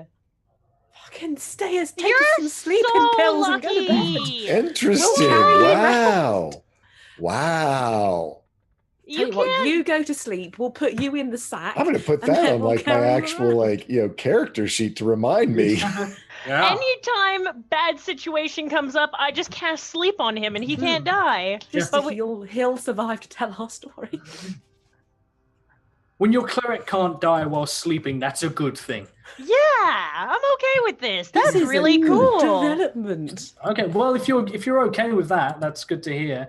While you're being okay with wild magic surges, Laura Lania, could you roll Hey. wild magic surge? Oh, So, Jay, fuck. you have Crimson Phoenix to thank for that, who has just subscribed for 14 months in a row.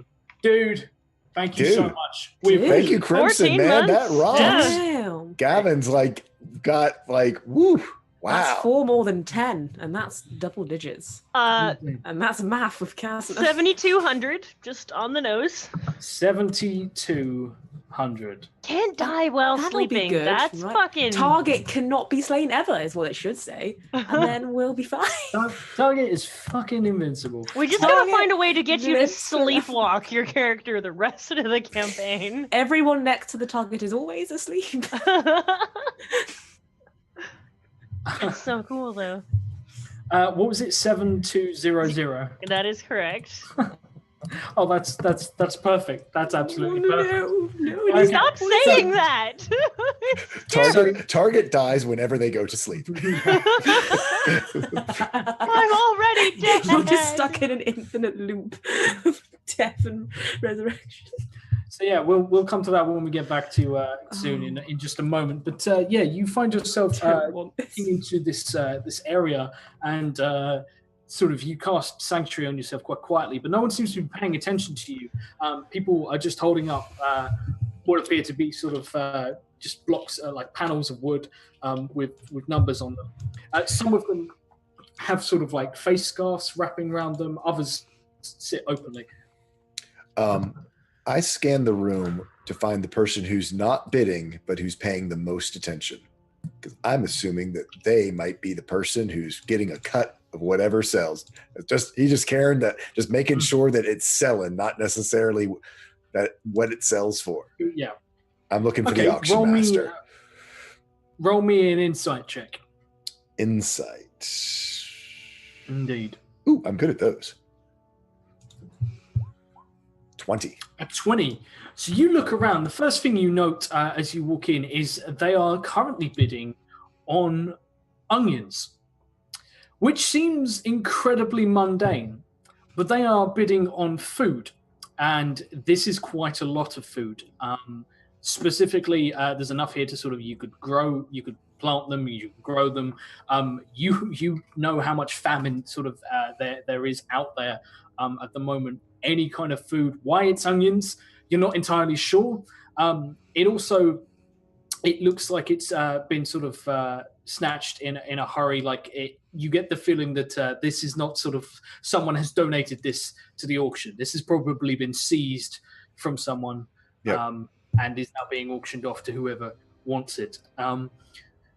You look around, and right at the back, leaning against the bar, there is a figure who is wearing all black, but he has a pin. He has a pin on a tie, and it is a triangle. This triangle. Roll me a religion check real quick. Believe it or not, that's not one of my great ones. Because he's not book learned, but he got an 11. Yeah, you look this guy over. He has a very priest-like look about him.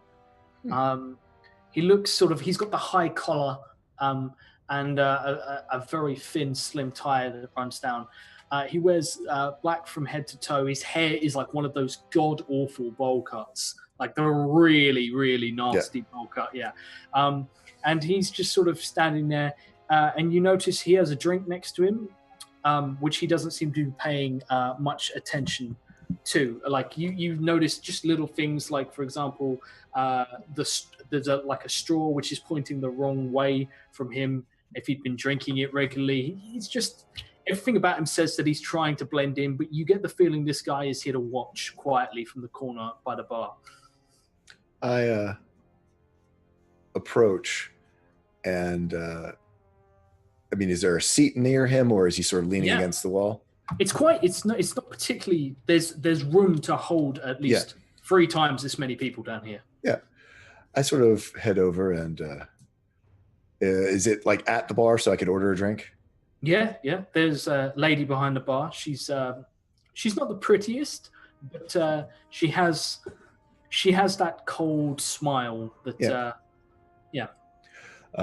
I go down and ale, if you have it. Dwarven would be nice. She laughs and turns around, and she heads over to a keg. This keg has gold laid into the wood of the barrel, and a plaque that you can't quite make out. It looks quite faded and rusted. You notice several dents and a little bit of a burn mark down the side, and she pours you a healthy sized ale, and puts it down, and gestures out. That'll be 5 gold. I slide across a platinum. She takes it, doesn't seem impressed in the slightest bit, but she takes it, nods, and instantly moves away. And as you look up, you get the sense of someone staring at you. Is it the preacher? It would the preacher. Good evening. I'm here on business, and you seem to be a man who knows the business around this area.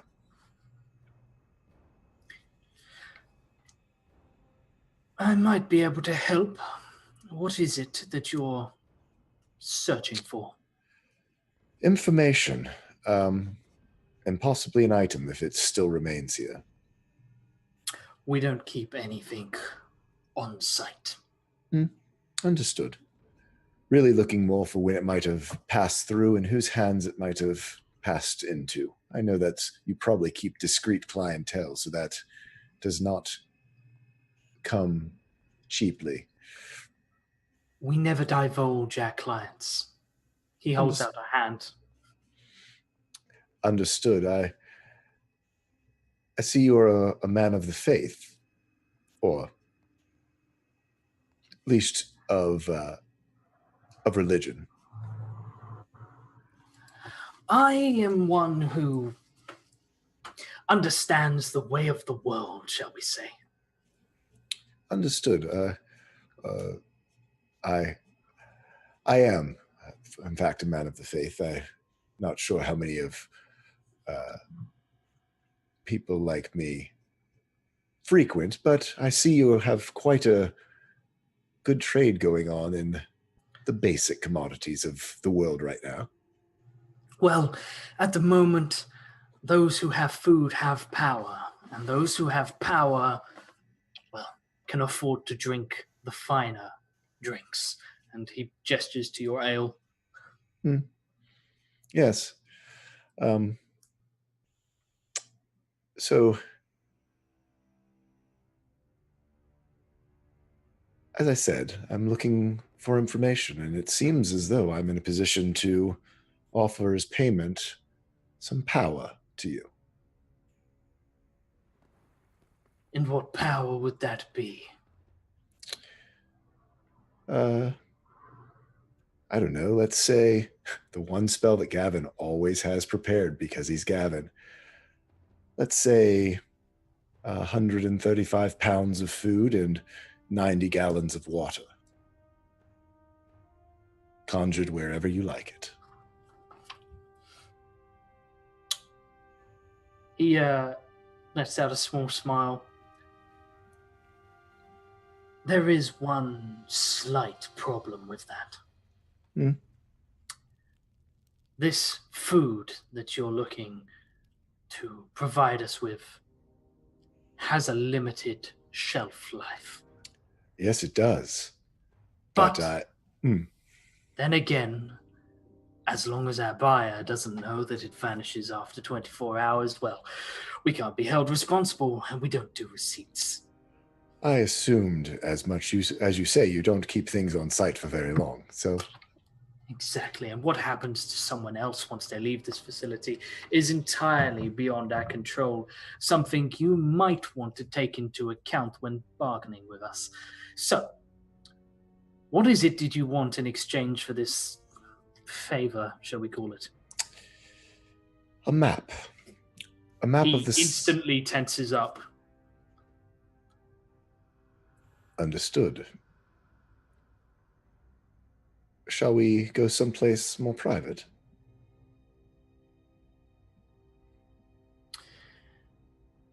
He looks at you, looks at the stage, and on stage you can see that someone has won this bidding war, and stuff is being taken sort of off the this huge, what looks to be, it looks like it was one of the huge cogs that used to drive the mill. And it's being taken off to one side, and you can see now that boxes are being placed on this stage area, and they are gold boxes. In fact, they look like they might actually be gold-plated boxes, chests even, that are probably about 1.5 feet wide, about 1 foot deep.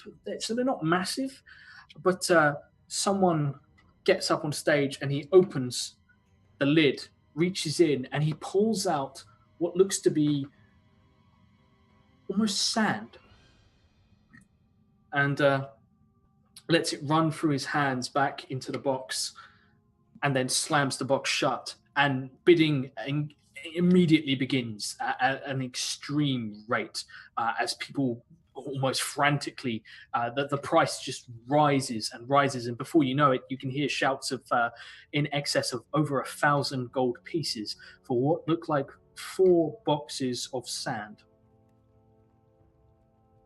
But yeah, he tenses up and he looks at you. So, you want a map? A specific map, yes.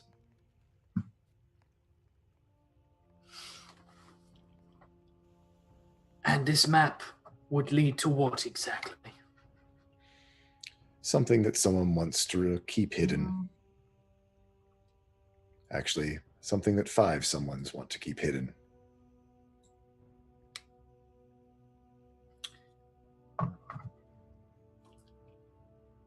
He stands up and he steps behind the bar and reaches over to what looks like a shelf of booze, and he grabs hold of one of the bottles, and he pulls it out, but he pulls the wall with it.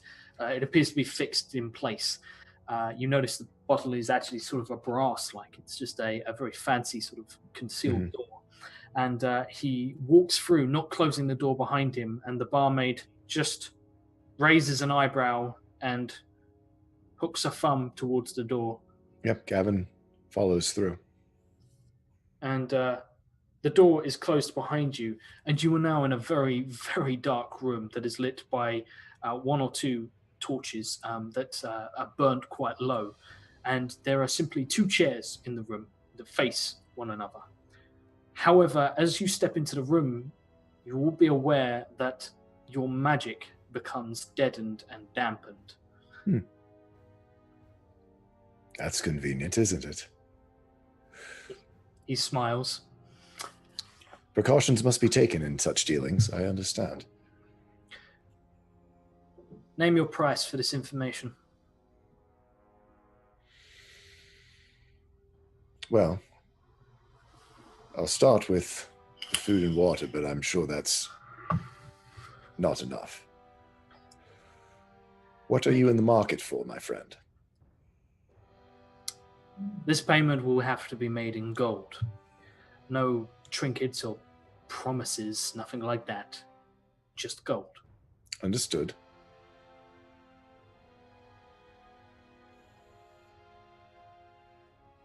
So make me an offer. Well, you run a very profitable establishment here. What's your normal cut on something like those boxes out there? As you understand, we don't take cuts. We simply facilitate arrangements. Oh, of course you do. But the house always wins. Of course. That's the reason this door doesn't open from the inside.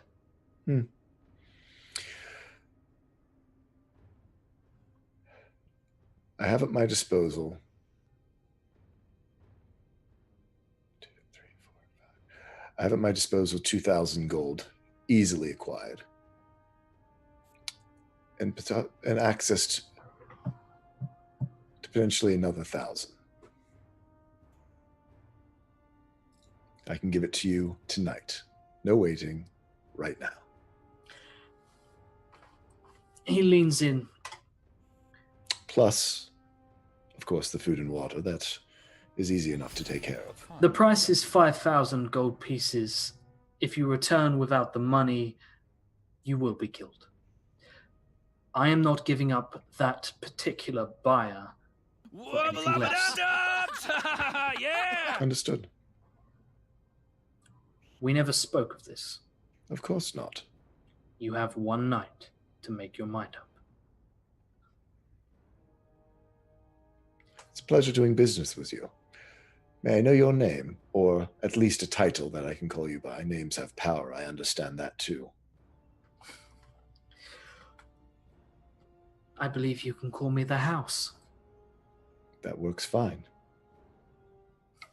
He gestures to the door.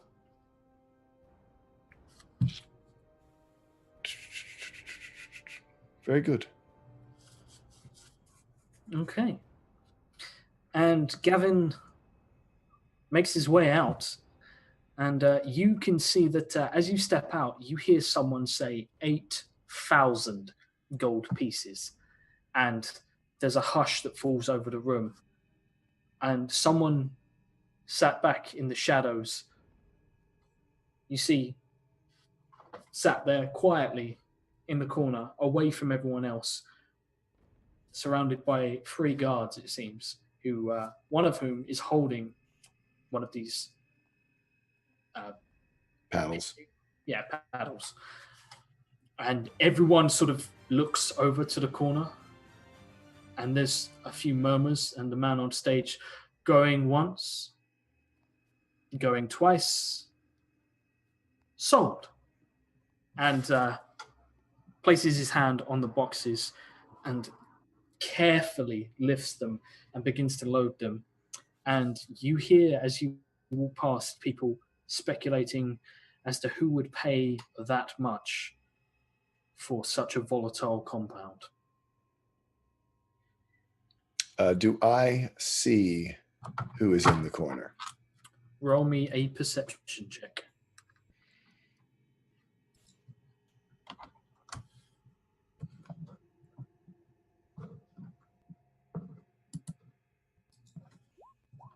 $26. 26.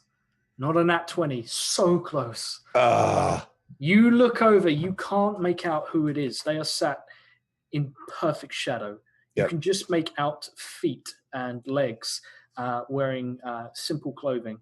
Nothing fancy at all, it would seem, but they are leant back, definitely trying to stay out of the way.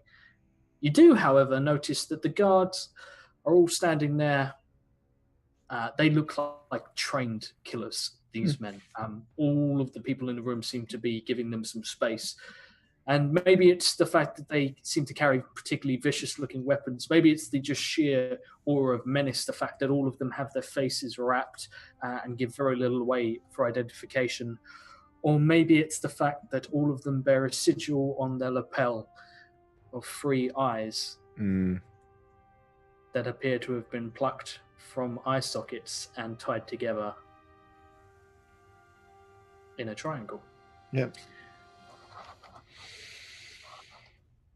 Does Gavin dwell? No, Gavin heads out. Gavin, you head upstairs to find Aureus, and his hair is ruffled. Even more so than normal? Oh yeah. Aureus, you've had some good times. Is he naked? He is naked. Aureus, Yes. it's happened, I'm afraid. Yeah. Aureus, Gavin, I have procreated. no doubt, my friend. It will do you good. I have a need to speak with our other party members. I found the information we need, but it will take quite a bit of our bounty that we earned.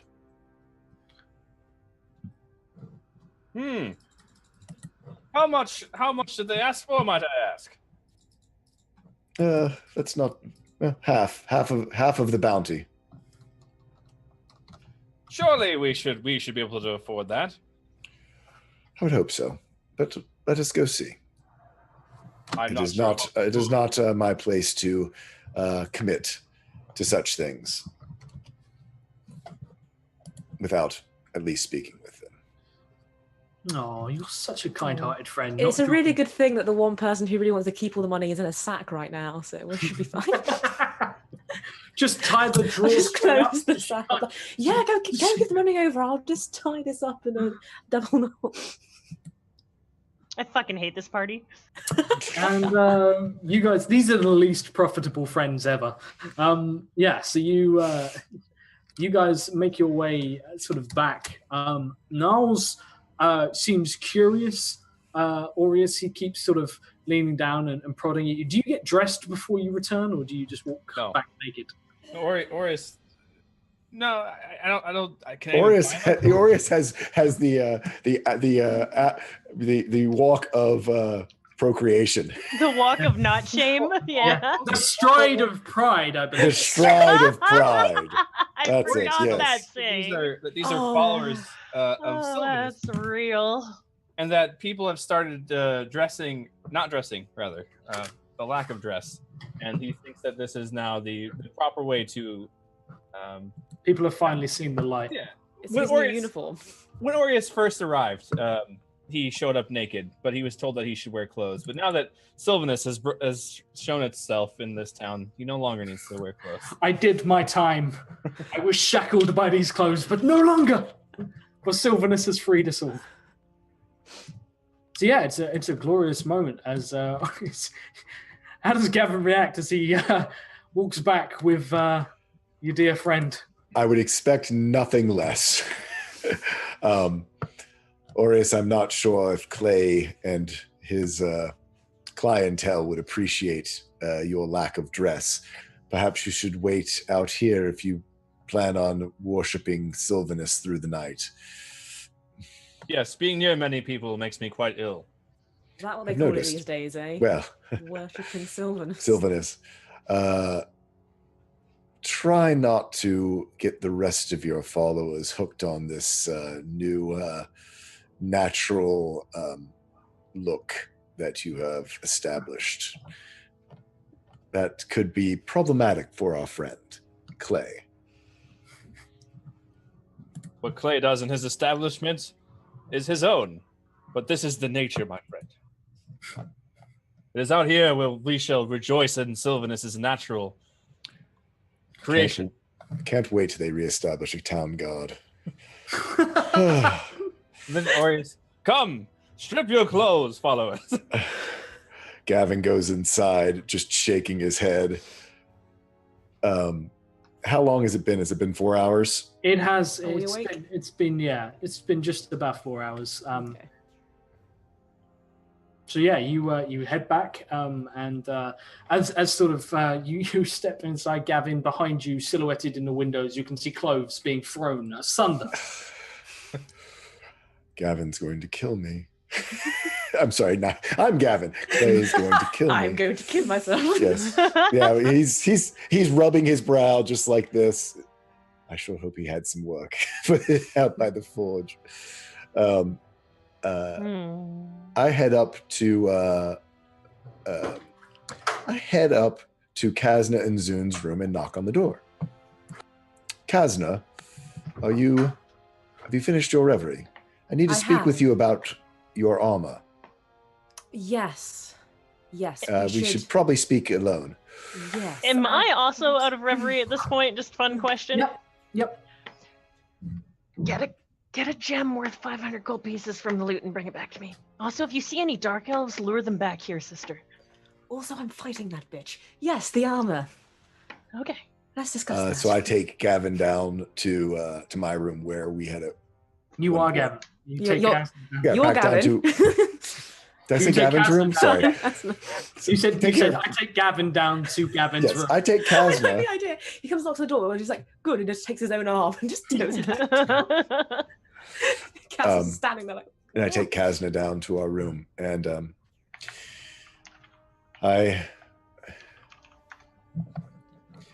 You said he was staying here. He's taken care of. Our friend Clay is going to take him on as an apprentice, teach him blacksmithing. And Clay knows.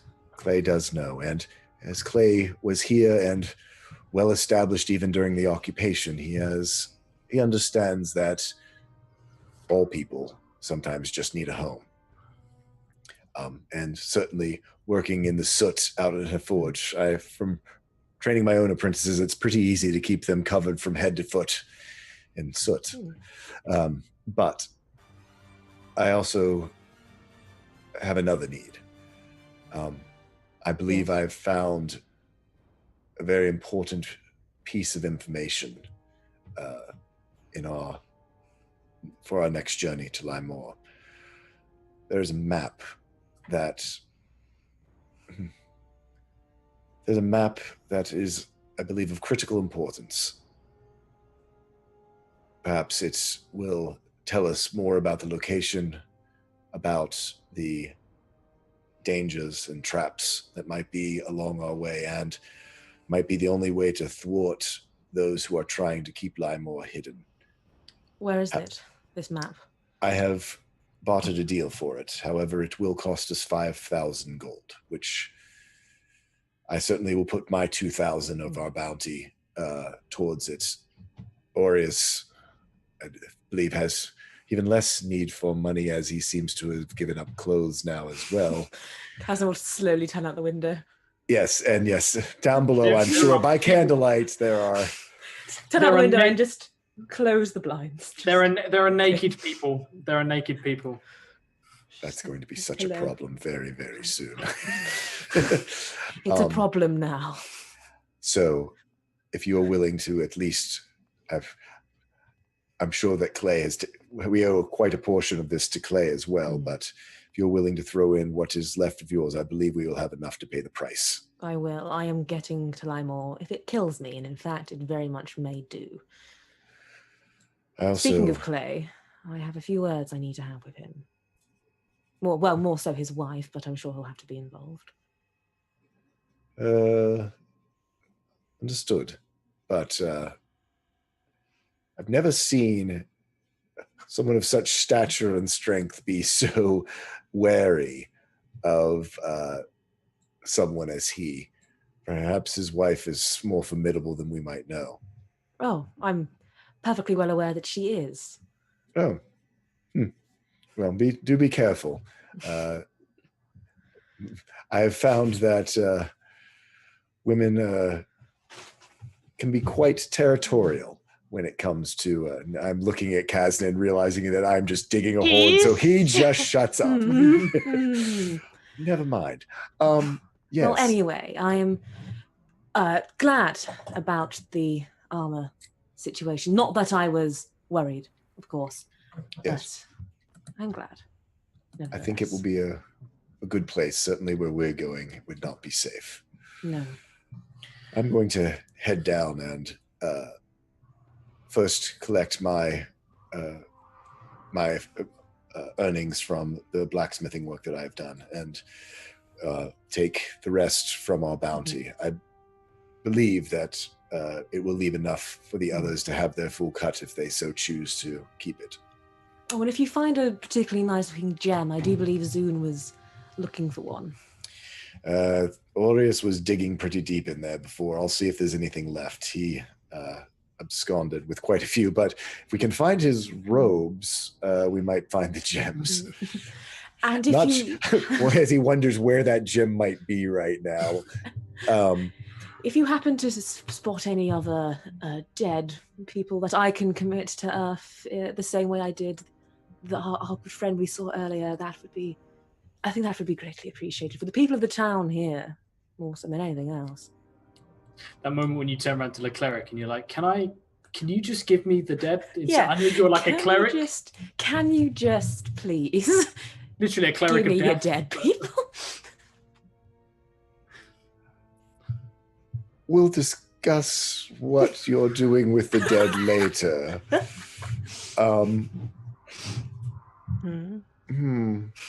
And Gavin just, because he might not know that Zune's eating them, but he knows Zune's a necromancer, so Yeah.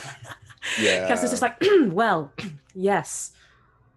I'm sure you have nothing but the most religious and faithful of intentions for I these. am, as I said, turning over a new leaf. You humans have inspired I'm inside me. checking her. Not that I think that Gavin, it doesn't matter really what he rolls because he knows he's going to believe what he believes. Yeah. But yeah, a 24. 24. Roll me. Are you feeding the bodies too soon? just like real talk, Kazna. Are you feeding your sister dead people? Roll me a deception check, Kazna, my old friend. That's a free. Wow. She's just like, by 21. I love burying people. I'm sure you do. Gavin makes a note to himself to at least make sure that he does the rites of the Raven Queen to make sure that they're not becoming an army of undead somewhere. It's like he's already got a tree outside. He's like, we're going to have like half the town's dead walking behind us. What's going through Gavin's mind right now? She's just slowly like walking backwards away like, yes, burials, funerals. Love it.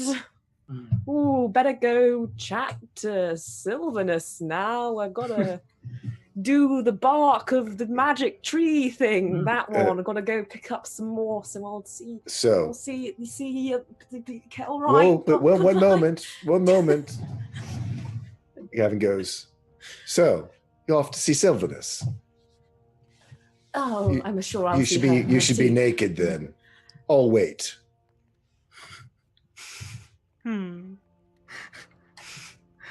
Have a nice evening, Kazna. And he walks out. I'm changing religion. I'm changing fake religion. So, yeah. Gavin goes down and tries to find Clay to withdraw 5,000 gold from the Kazna also goes down to try and find Clay so she can grab him by the collar. Fantastic. Zoom. Did I hear that there was a new stable boy? There is a new stable boy. Roll me a wild magic surge before you because Crimson Phoenix is all about them wild magic surges tonight. Wait, who? Oh boy, 7522. So I have an 888, a 7200, and a 7522. 7522. So one of them has already. Oh god, this is amazing! Okay, so stop saying that. So having no foot still, you are missing. Oh shit! Yeah, having your foot back. It's on the to-do list. So I've got a lot of stuff Just to do. so many things to keep track of. Keeping track of Zune's body parts. This poor stable boy, let me tell you. You wake up. Because there is sort of a burning green sort of behind your eyelids. Like a burning green behind your eyelids. And you wake up and sort of have to blink as drow vision, bright green blazing light right next to you. It's fucking shit. And you find that your hand has clamped onto your only remaining foot and just won't let go. That is the first wild magic search. Literally, it says Shut up. Shut up. When Target is walking, her hand tries to grab her foot. Well, you've just woken up and it's attached to your foot. And the second one. Gavin, I swear to God, keep your shit together. I can't deal with this right now. What was the next one? It was 7200 was the one after 888, and then 7522. 7522. Right. So as it's holding you, it's basically seems to have broken your foot in a way, and Target's toes are each as large as his big toe. Your toes are swollen from the sheer pressure of you gripping your own ankle. I don't think we can be sisters anymore. You have Zune is bald and has clown feet. I'm just saying. I think I might disown our family. Clown foot. Is there any way to remove my hand from my foot? Yes. Put it in lava again. You can.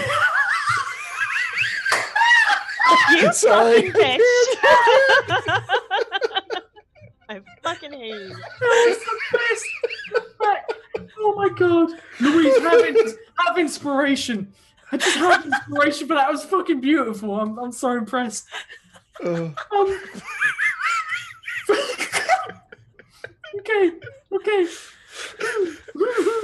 Dark fantasy. So you try and sort of like, but you don't have another hand to pry it away, and you can't. I mean, really, it's just I can't cast any spells. Okay, so I can't cut off my own foot because I don't have a hand. I can't cast any spells because my hand won't let go of my foot. And your toes are getting swollen. And my toes are getting swollen through the... I don't know how, mathematically, because my character doesn't have any blood below my waist. I know. You woke up in a sack and now you got big tits. Shut up. Oh, Okay, I hate to ask, what was 7,200? There's still one left. Or is that still in your pocket? No. The one that I haven't read out is 8,200 or 8. 7,200. 888, I think the other one was. Well, have you done 888? 888? You're still having your pocket. 888 is still bubbling away. I'm going to do the only thing I can do in this situation. Kazna! Had to be. A voice from about 3 foot from you screams, "Who's Kazna?" What? There is a man standing in your room. Who the fuck are you? He is. Don't be the stable boy. He is currently silhouetted by a green shimmering circle, like a portal that is behind him, and he just stands there shaking. Just, "Who's Kazna?" Who the fuck are you? I don't know. Who are you? I am Zune Vandry of House Vandry. Oh. First of her name. I What's say, wrong and with I try to go into a cross-legged situation where I'm sitting regally. You pull your sort of, you try and roll me a performance check. Well, isn't she still in a sack? And if she's holding her leg, she can't get out of it? I am using my advantage on this, one of them. Use your advantage to get out of the To sit regally. On a 20, yeah, you sit, the sack sort of drapes elegantly off your shoulders as you clutch your foot. And he just looks at you just like,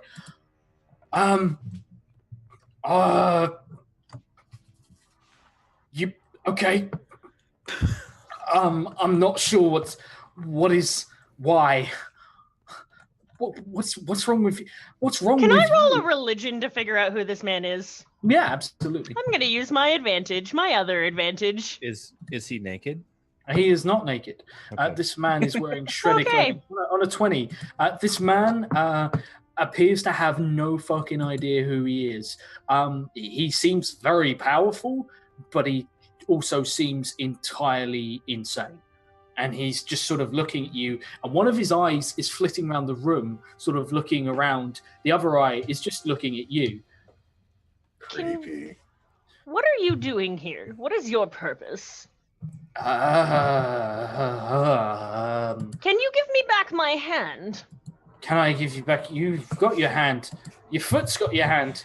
No, Where's this the hand. foot? Why are you missing so many pieces? Why is there a giant green portal behind you? Are you drunk? Yes. We're Yes, in a I bar. am. Exceptional. Oh, I didn't come from the bar. Don't worry. Where do you come from? I come from another place. Very bad place. It's okay. Don't worry about it. I've got something for you. Can you get my hand to let go of my foot? Down, boy. Your hand slowly relaxes Oh, thank God. and then looks up, seeming to sort of like look in his direction and tries to lunge for him. This is a bad hand. Oh, that's the bad touch right there, if ever I saw it. Oh. So, I've Does got he have any magical components on him? he appears to be wearing what looks to be almost like a bathrobe.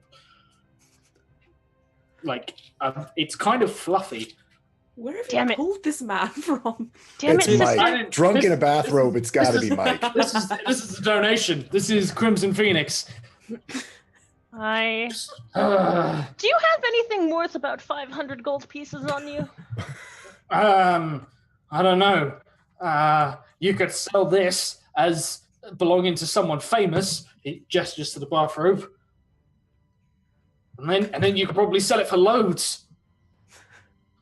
You should leave now. Oh, okay. Well, You're- I was gonna give you. Oh, well, okay, never mind. Wait, you were gonna give me what? Oh, be charming, Zune, be charming. Oh no, I'm not sure I want to give it to you now. But look what I can do. I make dancing lights. Or fairy fire. Oh, they're pretty. Oh, I can do other stuff. yeah, I know. Oh, that's pretty. And you used to be pretty. Can you make me beautiful again? I kind of feel bad. See, this was for you when you were pretty, but now I'm not sure if you want it. I kind of look at him. Okay, what am I gonna say to this crazy man? You don't know where you are, do you? Nope, I'm with you. That's where I was told to be at this time right now. And I can't stay too much longer because then I'm not here anymore. Give I me don't the know why. thing that you were supposed to give me. Well, you can have it or you can have something else. What is your proposition?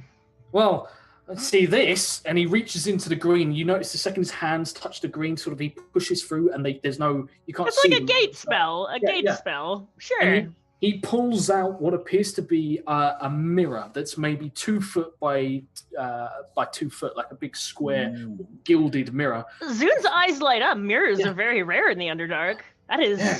quite the gift. But unfortunately, it will remind you that you look like that. So I don't know if you want it anymore. However, I've got something else that you might like because it's something to make you look pretty. And he pulls out a bag. Which one do you want? Look, I was told to shop for a girl. I got a bag and a mirror. I don't know what I'm doing. What do you want? What's They're in the both bag? really- What's in the bag? What's in the bag? What's in the bag? I don't know. I'll take the mirror.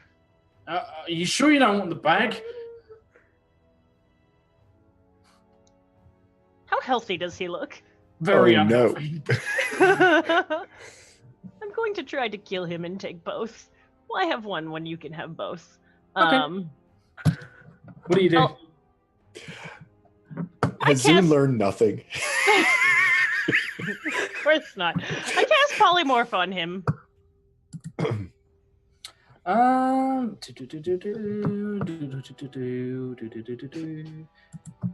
Let me just check something. Oh, its gear melds into its new form. Cool. You cast it on him. It hits him. He blinks. His eye slots around to look at you. What was that? Nothing happens. A token of my friendship. My nipples feel funny. Indeed. I'll take the mirror. All right. I only had to fucking say. There you are. Have a mirror. Don't break it. I don't have a receipt. Indeed. You can't really. Can you? I've only got one hand. Never mind. He just sort of props it on the floor and just says, "I'm gonna go now." He says you're welcome. And then he steps back, and the portal. Who is he? Do you reach through the portal with your hands? No, I do not. Oh my god. Thank you so much, Crimson Phoenix, for that, as you now have a mirror. Arcana check on the mirror? Yeah, roll me an Arcana check. Please be magical of some variety. You have a pretty mirror. I have a pretty mirror. On a 24, you have a pretty mirror. I have a pretty mirror. Yay. Great, and now I get to see what shit I look like. He was right. This Fuck. is true. There may also be a massive amount of Arcana floating around on the mirror, but we'll get to that in a moment. As yes, this mirror does indeed appear to be more than just a mirror. Tap, tap. Tap, tap. Does my hand go through the mirror? No, you reach up, you touch the mirror. Okay, I'm going to start inspecting it in my very arcane... Well, I guess I have to, like, crawl over to the mirror and, like, do my best. Somebody put her back together, please. I Get just some need... like sellotape and just. I just need to go... Because the DM can't do anything about that. Build your own sister, but gave up partway through construction. May require some assembly. Did he leave the bag? No. Fuck. Yeah, Kazna, you just like come back, you find like loads of bolts and screws and a foot, and you're just like, I don't know where these go. It's like IKEA. It's IKEA. It's the worst IKEA project ever. I'll put like a leg where the arm should be. I'm going to leave the mirror and cast fly on myself, and then I'm going to go terrorize the poor stable boy. Okay, cool. So you make your way out of the window, noting that beneath you there are people who are shedding their clothes, piling them up by the round sort of the base of the tree. I'd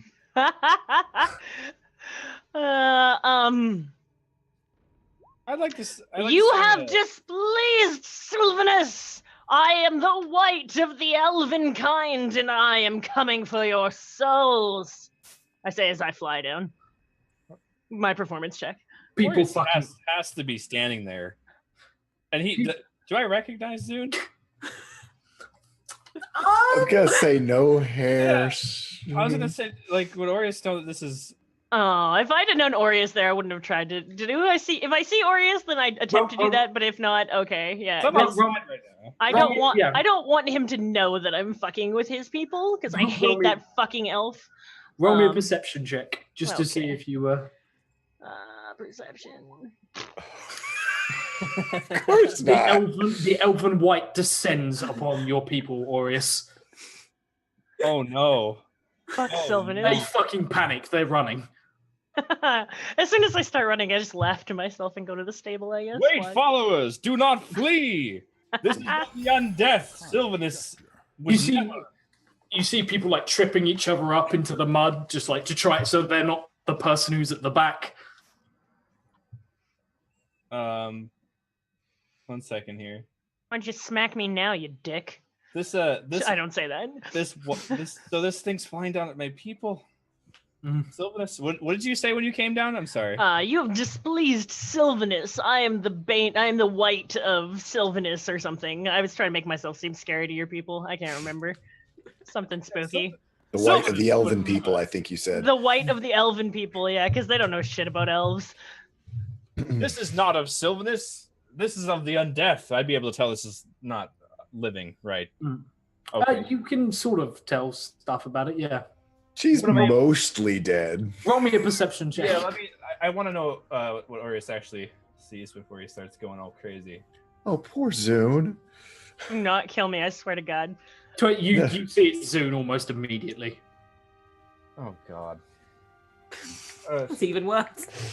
Wait! Do not flee. This woman. Is a bitch. This woman thinks she's more than she actually is. Observe how frail she is. They're already gone, you... And I'm going to use... Why are you naked? No, they should be running before I come. He's naked and grasping at you. I summon a... I fly slightly above his reach. He's Get used to it, elf. I will always be above you. Give me a dex saving throw as you try and maneuver out of range. Shit. Oh my god. Because you are still going to have to initially Fuck. move. You are grasped by... God damn it. And my grasping vine pulls her to the ground. Observe! The power of nature has overcome the white and the devilish dark-skinned elf. They're already gone. It does appear. There's one or two people who are just still standing there. You notice one guy standing there and he's just like, I can't believe. I thought I was a gunner. That's what you get for saying that you would smack me in the sack. Now release me. And why, in Curiosely's name, are you naked? This is how Sylvanus has brought us into the world. Can you give me a foot or a hand? No. Then release me.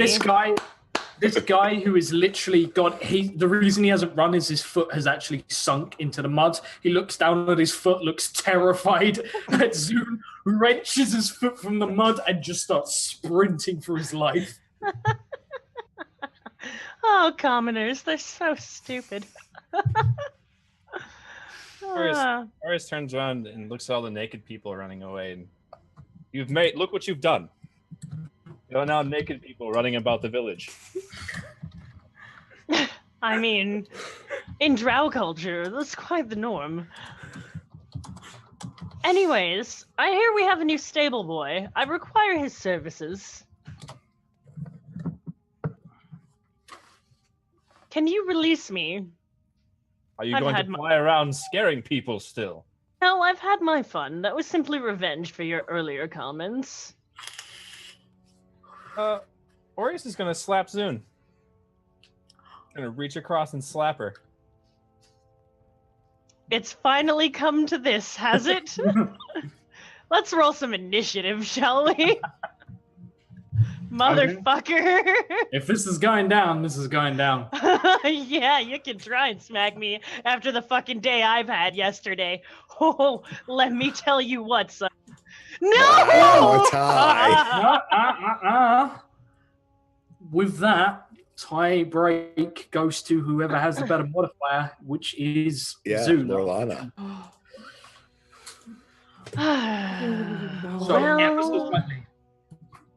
Well. And we're gonna end the session right there. I'm seeing this one out. And in the right corner, we have Zune. The first thing I'm going to do is cast Mirror Image.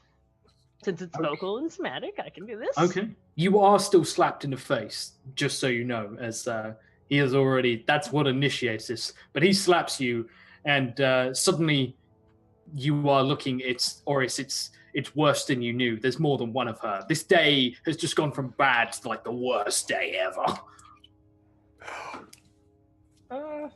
Dude, Charles turn back into her pretty. You can do that, remember? Yeah, Fuck you, Gavin! You aren't can even be in the pretty, scene. Zune. What happens if she is grasped by my vine and then she splits into a mirror image? Is the real one still grasped by the vine? Grasp actually doesn't hold, it just pulls. It pulls and lets go. Yeah. It doesn't actually hold. Okay, so it would just pull her to the ground and his let go at this point. Okay. Yeah, if she's gonna cast mirror image, oh man, Horse doesn't want to kill someone in the middle of the street. It's all right. You're actually around the back of a tavern. Ah, okay. Nobody's gonna see me kill you, elf. Pretty Zune. Turn to pretty Zune. Oh god. Trying to stay. Wait, Trying to metagame. where are you? We'll all Oh, get the along gems. You somewhere. don't have them on you anymore. He's naked. I Yeah. hope he doesn't He's have got one. little on him anymore. I have nothing on my character either, which means I have to be careful with spell components and the like. We were all getting along so well. I thought my staff would. When were we ever getting along well? We were burying people. There was the bark of a magic tree. Burying. We drank together. You cast invisibility. You vanish entirely.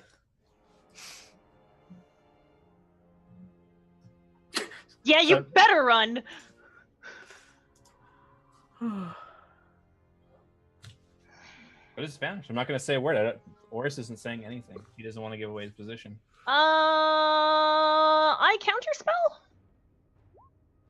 Can you? Reaction. You can actually, yes. What level do you cast it at? I'm going to be casting it at level 3. It's automatic because it's 2. Invisibility automatically 2. dispels. Yeah. So yeah, you spend a spell slot, but both of you do, and you are not invisible. Look at her face. It's so funny. I need Kazuna to bring back that gem because I know exactly what I'm going to do with your body, Elf. I'm going to trap you in a container with an eye bite spell, and I'm going to go around in your peachy little elven skin, and I'm going to find a way to turn it black, and I am going to worship Sylvanus forever, and I am going to taunt you inside that gem until the end of time.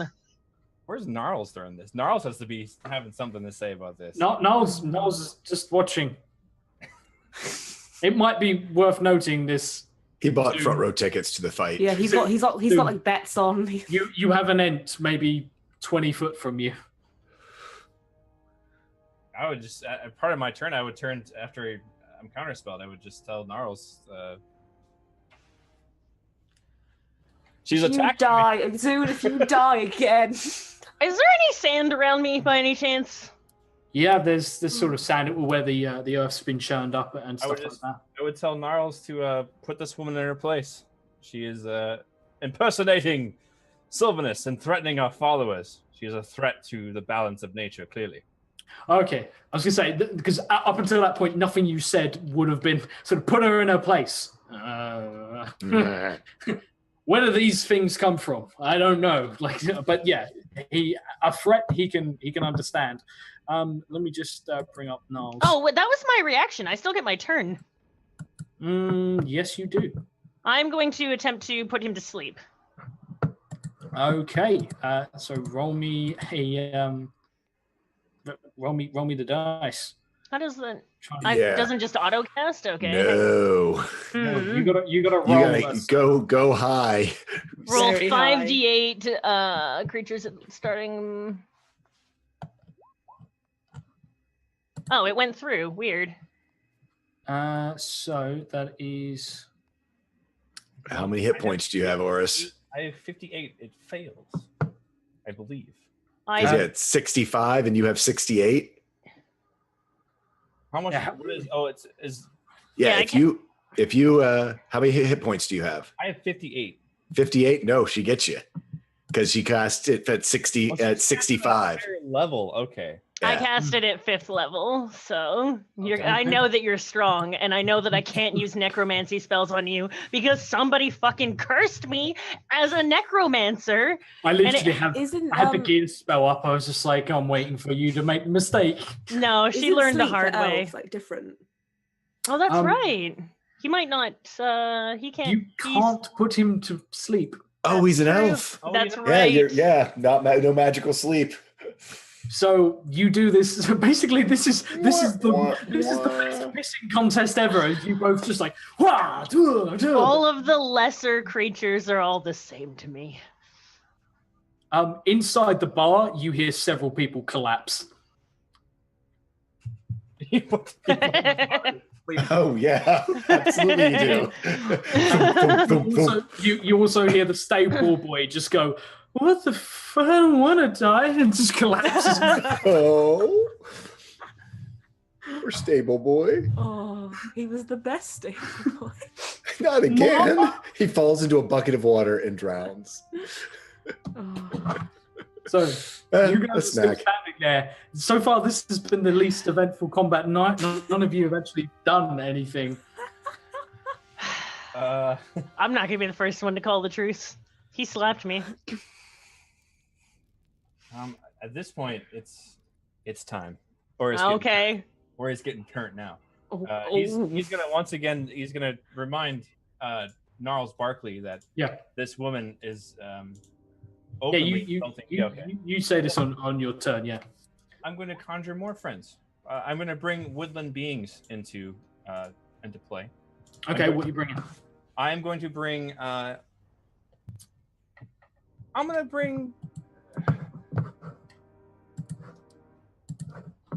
Let's bring 2 dryads. I can move 30 feet in my turn, right? That's too late. Fuck. Can I just quickly point out that this is all happening while Aureus is naked? Oh yeah, you need material components there, bud, for those spells. So good luck with that. Naked. Ooh. Uh-oh. Ooh. It's gonna be like an actual slapping contest. Where do you have that holly berry? You can do. Where's that holly berry, buddy? I do have over 10 of them from the orc farmer, but I don't have. But you're naked. So naked and afraid. If you got one in an orifice, Aureus. Naked. Not unspoiled. So yeah, orifice probably doesn't work. It's an unspoiled holly berry. Yeah. Okay. Right. So yeah, without components.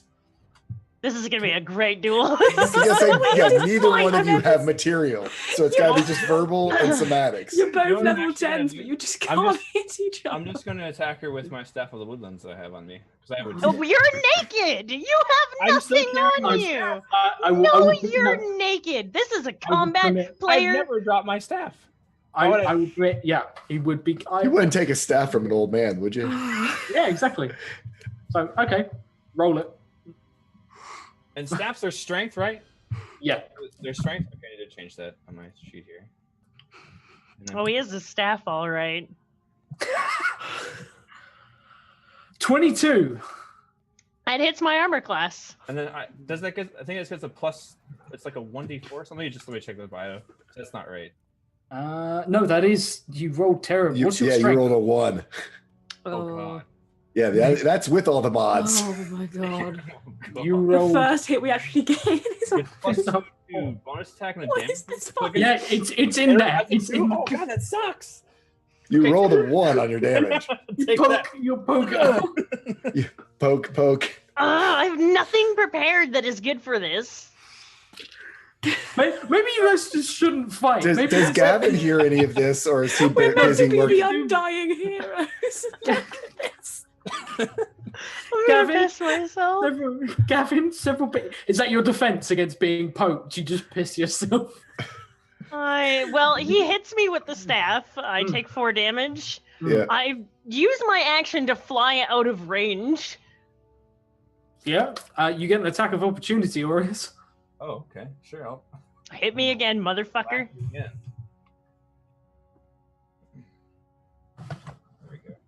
Oh, does she have help? Oh, that one. Oh. This is the most ridiculous fight I've ever seen. The dice are telling this story better than any of us ever could. I want to see this happen so bad. I'm not even sure. I don't. What do you do? What is this? You know what you do as a DM? There it is. That's what happened. Okay. Right. So, yeah, you guys sort of look at each other. There's a poke, and then you begin to fly. However, I am going to have. Where are we? There we go. Gnarls. Indeed. So, watch him that one. Does a 12 hit you? Me? No. Yeah. Wait, possibly, actually. Yes, it does. 12 does hit me. How is your armor so low? I'm a wizard. Does an 11 hit you? No. Okay, so you are going to take as you were hit by a fucking tree. Oh my You are going to take some damage from Niles. Niles is like, I refuse to let this be over until one has actually done some damage. So this might suck a little bit because Niles has not been watching his weight. Oh, God. I'm so tired of dying on this show. If you die, one more Oh, I don't. Gnarls can hit hard. I don't think he can hit it that hard. I don't know. It depends on which. It depends on which treant. I only have using. 47 hit points left. You take so... 9. You take 9. Okay. See, that's a total. Wow, it's a total of 13 damage. Lucky for some, as he swipes into you. But he only gets 2 attacks in before you are out of his range and just flying straight up. And I guess that is where we're going to end. Not at all where I was planning on ending that at all.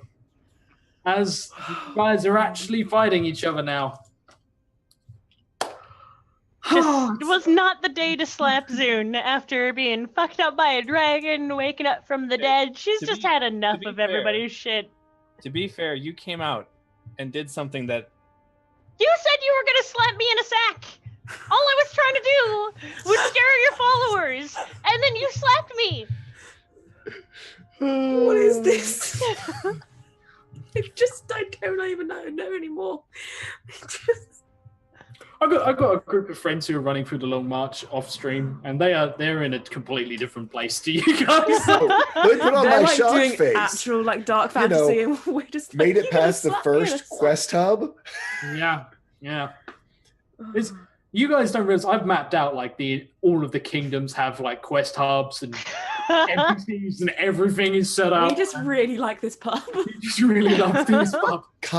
Poor Clay is just like, get out. Just get out. Leave. Just get Please. out. I just of my wanted to home. go and terrorize the stable boy to get me some clothes. We've That's all. almost got a map to leave, so we can Give me one I was last. gonna say, Louise made this beautiful map. I have one last thing just before we wrap up. Zune, give me a wild magic search. Oh my god. Poor Zune. Gets 5,974, and I swear to God, if I lose a limb, I am quitting this campaign. 5,900. But what if you gain a And tentacle? 74. lose a limb, gain a tentacle. There's some great tentacle ones in there. Good, I can choke Oreos to death with a tentacle. A bold drow with one leg and a tentacle. What is this? What is this? Zune is like that Barbie doll you stole from your sister and just started putting all your different loose parts on. All your G.I. Joe parts and started putting on the... Yeah. I used to fill the heads with ketchup and throw them at other kids. God. Okay, so Zune, you land sort of some ways away from this, and as you sort of put some distance between you and your friend, you put a foot down to sort of see if he's following you. You can see the tree sort of glancing around over the roof, over the tent tops, and suddenly you feel something cold on your foot. Of course it's on my foot. Why is it always my foot? Leave my feet alone!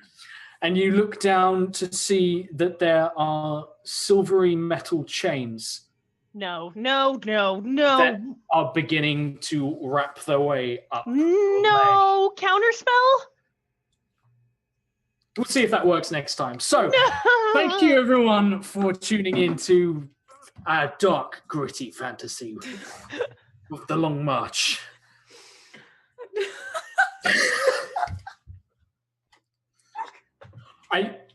Possibly my favorite moment of all time was just, how do I remove my hand from my foot? Oh no, bathe it in lava again. Just fucking killed me. Jesus Christ. Okay. Well. Okay. So the long march. Indeed, we have a long march. I know there is. It's been a long march. It has indeed. Oh God, so regretty, so full of regret. Yes. I can't even talk to any of you right now. One Leg and a Tentacle is a good name for a punk band. I agree, Hamster. We're I starting that agree. band. Yeah. Oh, I think Okay. they've all got silent treatment now. Don't Yeah, they? absolutely. I don't think Steve's going to talk to anyone. Gavin has done nothing but been a wonderful I companion. brought you dead people.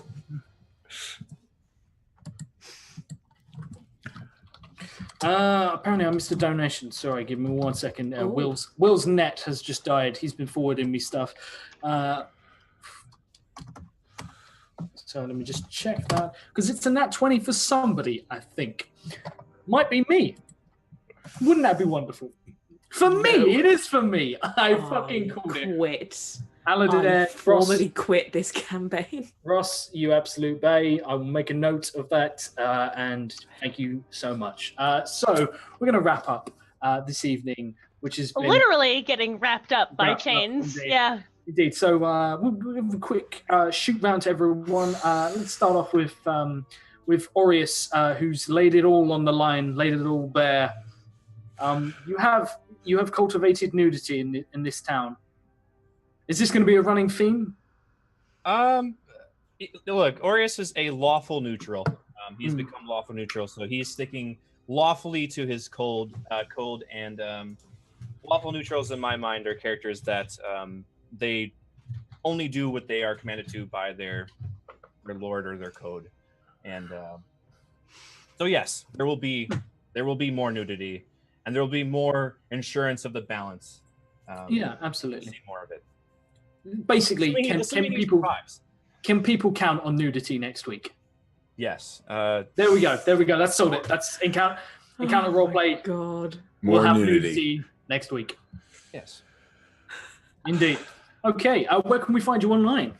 Arrow TV on Twitter and on Twitch. I run my own campaign every Sunday nights. I'm also a professional player in the HGC.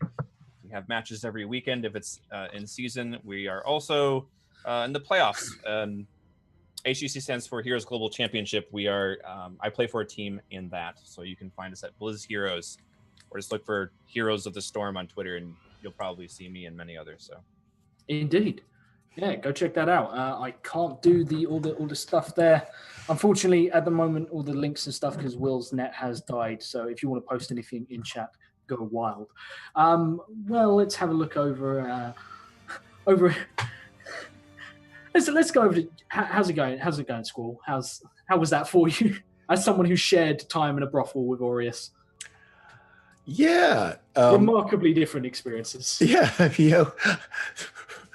hey, I actually moved the story forward like 4 inches on the long march. So Speaking of 4 inches, Aureus. ouch. Ow. Fuck that elf. Yeah, hate no, him. I mean, I don't know when I have laughed so hard in a dark, gritty fantasy campaign.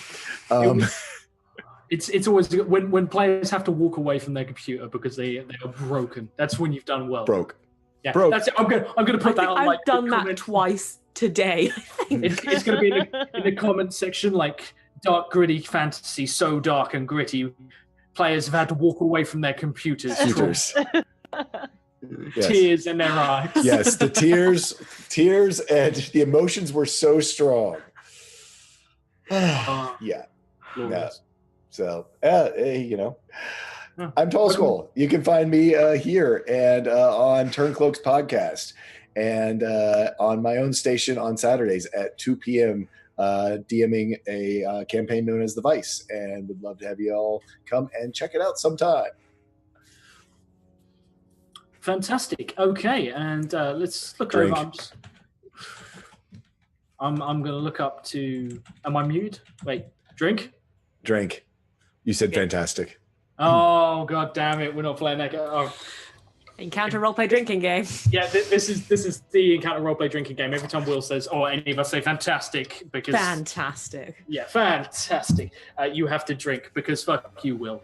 Yeah, that sounds what you appropriate. So can I add a new role? Whenever Zoom dies, Whenever take a Zoom shot. Oh no, dude, you'd have alcohol poisoning. Yeah. Well, she's constantly dead, so constantly be drinking. 1, 2. Oh my I actually have shot glasses lined up for this. let's Kazna, Louise, how's it going? Thank you so much. Are you enjoying how much we're using your map? How much of it we're covering? Yeah, you've gone so far. You've gone to there, and then you went to the garden of that place, and then that was nice. I really am enjoying it. There's still a long march to go. I have faith that we will leave this bar. It's going to be a short march by the end of it. You're just going to make it like on the first few steps, and that's we it. haven't marched very far. We're just going to have to burn down the bar so we can't stay there anymore. I'm tempted. I am genuinely tempted. Oh my goodness. Clay is going to burn down the bar just to get us to leave. you just come back. His wife is going to be just his like, wife is going to burn down the bar. Yeah, his wife is going to be like, I'm done. He's like, fuck these guys. Yeah. But no, I am really very much enjoying it. Oh god, if you do want to find me in other places, you can do so at No More No Less on Twitter, Accidental Legend here on Twitch, and on the Wonder Quest Encounter Roleplay podcast. And we're doing origin stories at the moment. My origin story is coming out tomorrow. Get hyped. My golly goodness, get hyped. It's fantastic. If you do so yourself. Yeah. And all you playing along at home, take drinks. Yeah. There we go. And lastly, but certainly leastly, Laura Lanier, how's it going? Please stop giving me wild magic surges. There are other people in this campaign, and they could really use them because... Hey, I had a great wild magic surge. I don't know what you're talking about. Why do you get I can never die when I'm sleeping, and I get your hand won't let go of your foot, and you're wrapped up in chains. Like, I feel there's a little Karma? bit of... No. PC karma? Maybe? No. Not because I strangled a little boy to death and ate him at the beginning of the campaign. That has nothing And to you do strangled with an old anything. man to death as well, don't forget. You've strangled a lot of people. You strangled many people. Well, they deserved it. He gave you a hand. The guy literally gave you a hand. And then he forgot who I was, and he had a whole bunch of stuff in his cart, and I wanted to steal from him, and I can only steal from dead people. And you wonder I'm not a thief. I'm not a thief. I'm not skilled. If they're dead, Horus is trying to kill you. if they're dead, it's not really stealing because they don't need it. This is true. And obviously, like, things like wills and testaments don't exist, obviously. No, Absolutely. no. You can find me at my Tia Zimmer or Laura Lehnia here on Twitch, and I'm salty, if you haven't noticed, and I carry that on in the rest of my cast, so if you enjoy being around a big old bitch, that's me. My birthday is in a couple of days, and I have no idea what I'm doing, but it's going to be fun times, so come on down and hang out with me. Probably D&D stuff. Don't worry, there's stuff planned for next week, because it's your birthday. Oh my god, it's Zune's birthday. It's She's Drow gonna die. birthday. Drow birthdays. Oh, Drow no. birthday. Because Drow Christmas and Drow Easter went so well for us. Yeah, we're doing really. I need to get you a Drow present, and Well, it can't be you did I can't come back from re-gift the your dead, foot. so Drow Easter was working pretty good. Yeah. Yeah. Exactly. Anyway, I'm guys, not re-gifting your foot, so I need to get you a new present. absolutely. Well, as the mirror didn't come with a receipt, so yeah. That's But right, yeah, the we're gonna have to wrap it up there, guys. I'm just gonna do some quick hooks and plugs. I'm Encounter Josh. You can find me on the Encounter Roleplay Network doing crazy shit like this quite a lot. And you should also follow Will, who will now be putting all of the stuff in the chat, which is like over there, I think. Everyone just... Is that it? You see that? Yeah. That's where you can find all of the hooks and plugs. Hopefully, Will, don't let me down. I made a big thing out of it now. It's really embarrassing. There we go. There he is. It's all sorted. Yeah, you can check out all of that wonderful stuff there. And also check out later on tonight, we've got some fantastic stuff going on, which Will now do a little bit of plugging. And that is to do with, Dungeon Delve. Which is super exciting. It's a podcast, and yeah, you can on your left. Okay, it's over there. It's glorious and it's wonderful. Yeah. So yeah, you can check that out as well on iTunes. Also, just a quick shout out. None of this would have been possible today without the wonderful, amazing, unspoken hero of the entire stream, which is Bastian. So quick. Bastion! Bastion! the only person who hasn't tried to kill me in the campaign. Thank you. I haven't. That's what you I think. So, As children, we probably did. That's probably true. Bastian is the magical level 20 wizard who makes all of us sound amazing in the Turncloaks podcast. You should check out his work. He's phenomenal. That's you. You're amazing, dude. Exactly. Yeah. So massive hype for him. He does Roller Quest as well. He's fantastic. There we go. So yeah, give all the hype and love to Bastian as well. The only thing he hasn't achieved is my lifelong dream of having Tall Squall's voice, but we're working on it. Do it in post. It'll be fine. So thank you everyone for joining in. Thank you everyone who donated. Massive love to all of you guys. Technical difficulties are still a bit of a problem at the moment. Will has informed me there might not be a stream tomorrow or the day after. We don't know. Everything else should release as normal, but we will keep you posted. Keep your eye on Twitter for that. And without further ado, try not to grab hold of your foot and then not let go, because that's a terrible thing to do, and your feet might swell up like a clown. Try not to try and give away $5,000 worth of your party's loot without really asking anyone for permission. But also be someone with googly eyes, because googly eyes are the best. I've just noticed that. That's amazing. But most importantly, try not to roll too many nat ones, because we want to be there laughing when you do. Good night, everyone. Good night.